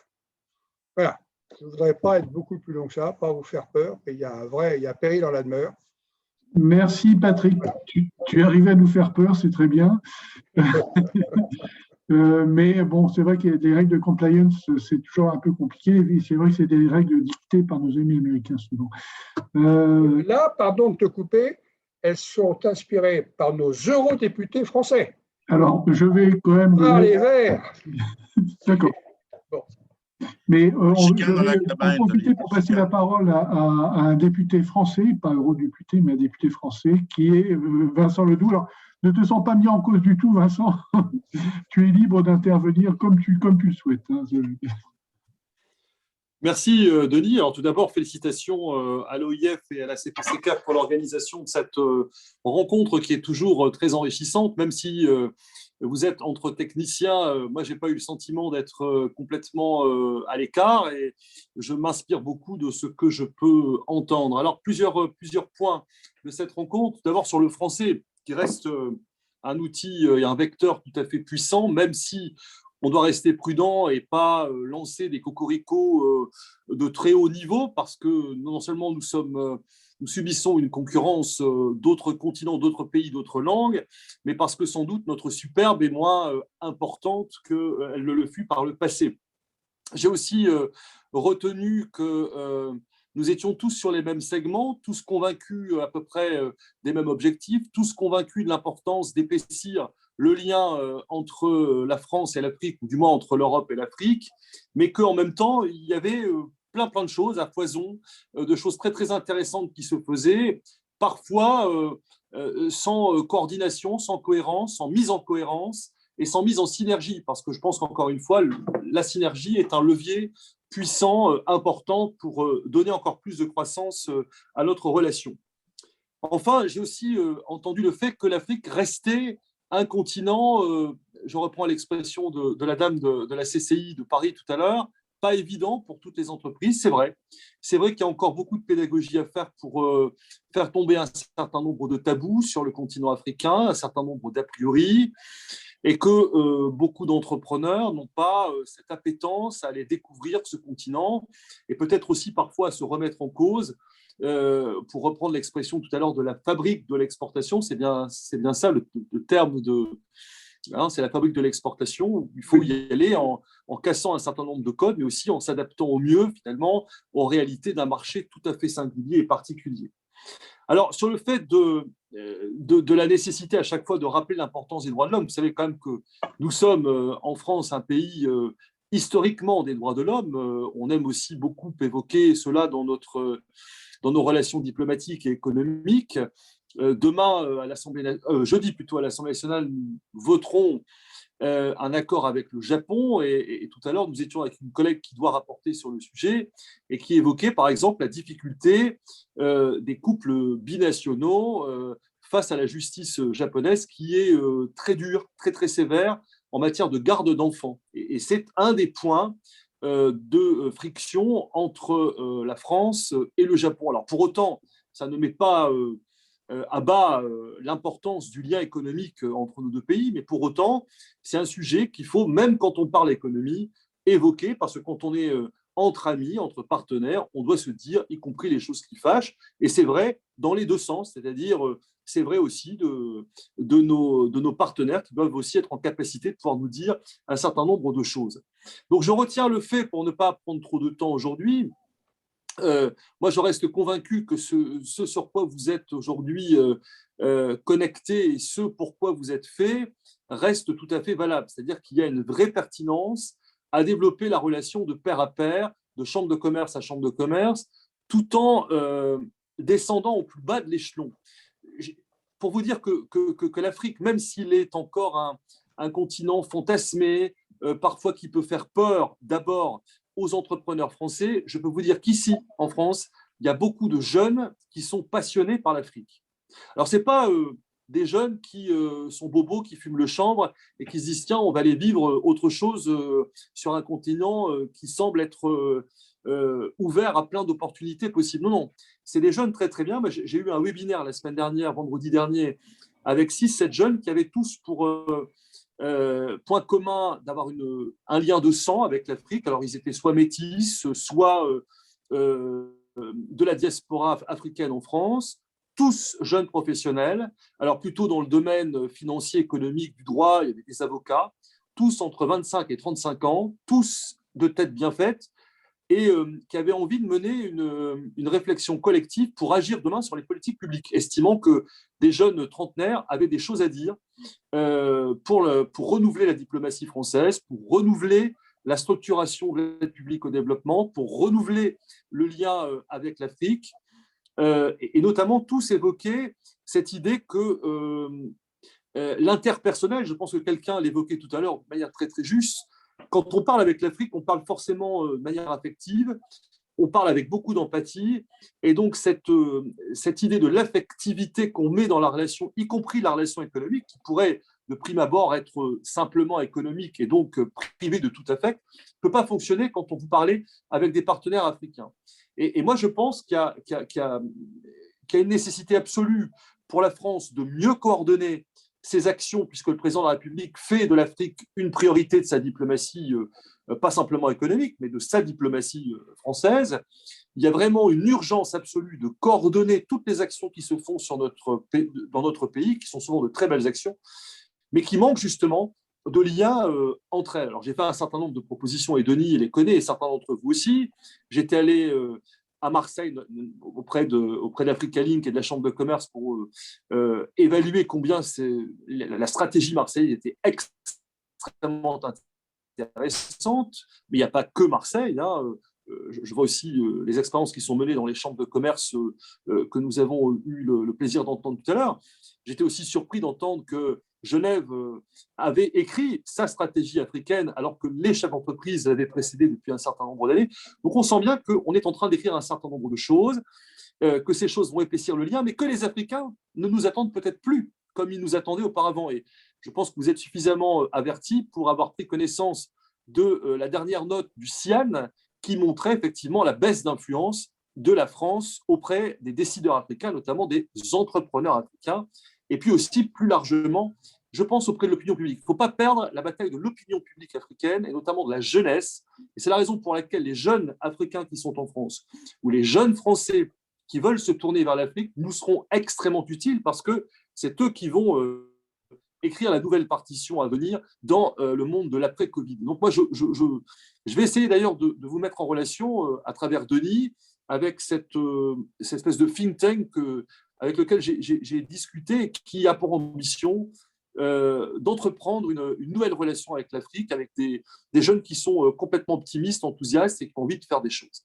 Voilà ce que je voulais simplement vous dire, avec l'impatience de participer peut-être au deuxième webinaire où on devrait, cher Denis, voir un peu plus de visages africains, parce que je pense que la prochaine fois, c'est l'Afrique qui va parler au continent français, enfin à la France plutôt. Oui, on n'est pas encore en continent français, on n'est plus dans un continent français, mais le prochain webinaire sera consacré aux solutions africaines pour internationaliser leurs entreprises, en fait. Donc, il y aura plus de visages africains, en effet. J'en profite, puisque c'est le moment de conclure, on n'a pas vu de couper, pour vous proposer à tous notre sondage sur le webinaire en cours, auquel vous pouvez répondre pour les 75 participants encore présents. Et j'en profite, et pendant ce temps que vous répondez, je veux aussi remercier tous les participants et tous les intervenants à ce webinaire, parce que très sincèrement, toutes les interventions ont été extrêmement riches et extrêmement constructives. Malheureusement, bon, nous n'avons pas eu suffisamment de temps pour débattre, mais sur la base des éléments que vous avez indiqués, je vous proposerai à tous un document de synthèse sur lequel vous pourrez réagir, comme vous pourrez réagir aussi sur les réponses qui sont faites au sondage. Et je vous invite vivement à répondre à ce sondage parce que c'est intéressant même s'il n'a pas une véritable valeur scientifique, de pouvoir savoir un peu votre opinion, si je puis dire. Aussi, vous avez pu échanger en marge de ce webinaire sur la partie chat, discussion, et donc beaucoup d'entre vous avez pu communiquer vos coordonnées et les éléments que vous voulez partager. Je vous laisse donc répondre les uns les autres. Ne manquez pas de répondre.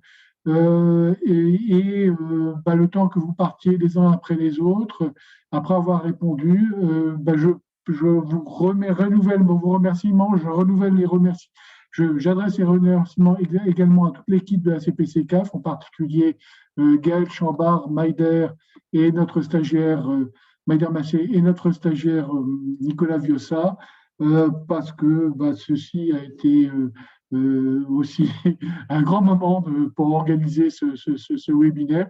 Et il faut dire que même à nos âges avancés, on apprend des choses sur l'usage des outils numériques et que je pense qu'on peut faire encore beaucoup de choses. Et je pense que le prochain webinaire que nous allons organiser sur la même thématique en septembre, on fera encore mieux. Et d'ici là, on fera d'autres webinaires, je suppose, et sur les différentes thématiques qui ont été abordées, notamment, j'ai relevé la question différentes questions comme les questions des règles d'origine et tout cela qui peuvent être tout à fait intéressants. Voilà. Alors, je conclue, mais est-ce que un des participants ou un des intervenants voudrait ajouter un mot? Bien sûr pour féliciter la CPC-CAF, mais en tout cas, si vous avez des choses à dire, n'hésitez pas, qu'il n'y ait pas d'inexprimé, si je puis dire.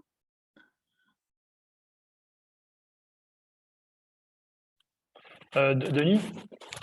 Oui. Denis, juste peut-être pour dire qu'en fait, pour moi, la francophonie, c'est un espace. On partage la langue, et là, en fait, grâce à cet espace numérique, on a pu partager nos idées francophones. Voilà, bravo. Bravo comme mot de conclusion. Peut-être de nos amis québécois, s'ils sont encore parmi nous. Oui, pour refaire sur Stéphane, son propos, on parle de la langue française et les parler mondialement. On parlait de l'Asie-Pacifique tantôt, les prochains événements que vous allez faire. Donc oui, n'oubliez pas le village gaulois d'Amérique. On est là avec vous pour l'Afrique et nous, on veut s'exporter en Afrique, emmener les investisseurs, entrepreneurs québécois et canadiens, français également. Donc, oui, au propos de Stéphane, vive la France, mais vive encore plus la francophonie, la langue française mondiale, sans frontières. Merci. Merci beaucoup, Stéphane. Nos amis belges, peut-être Jacques Évrard ont été là ou Dominique Delattre. Dominique Delattre. Merci beaucoup pour cette organisation qui était particulièrement intéressante. Merci pour l'enchaînement des présentations. J'espère vraiment qu'on va continuer à avancer ensemble, puisque ensemble on sera plus fort pour approcher ces pays qui nous intéressent tant, ce continent que nous aimons tellement. D'accord. Et pour la France, est-ce que Estelle peut nous dire un dernier mot? J'attends avec impatience le prochain webinaire et pouvoir écouter les solutions côté africain et qu'on puisse croiser tout ça pour avancer ensemble. Eh bien, Estelle, ce sera le mot de la fin. Je te remercie, comme je remercie encore une fois tous les participants et les intervenants. Et à très bientôt pour le développement d'une relation francophone avec l'Afrique.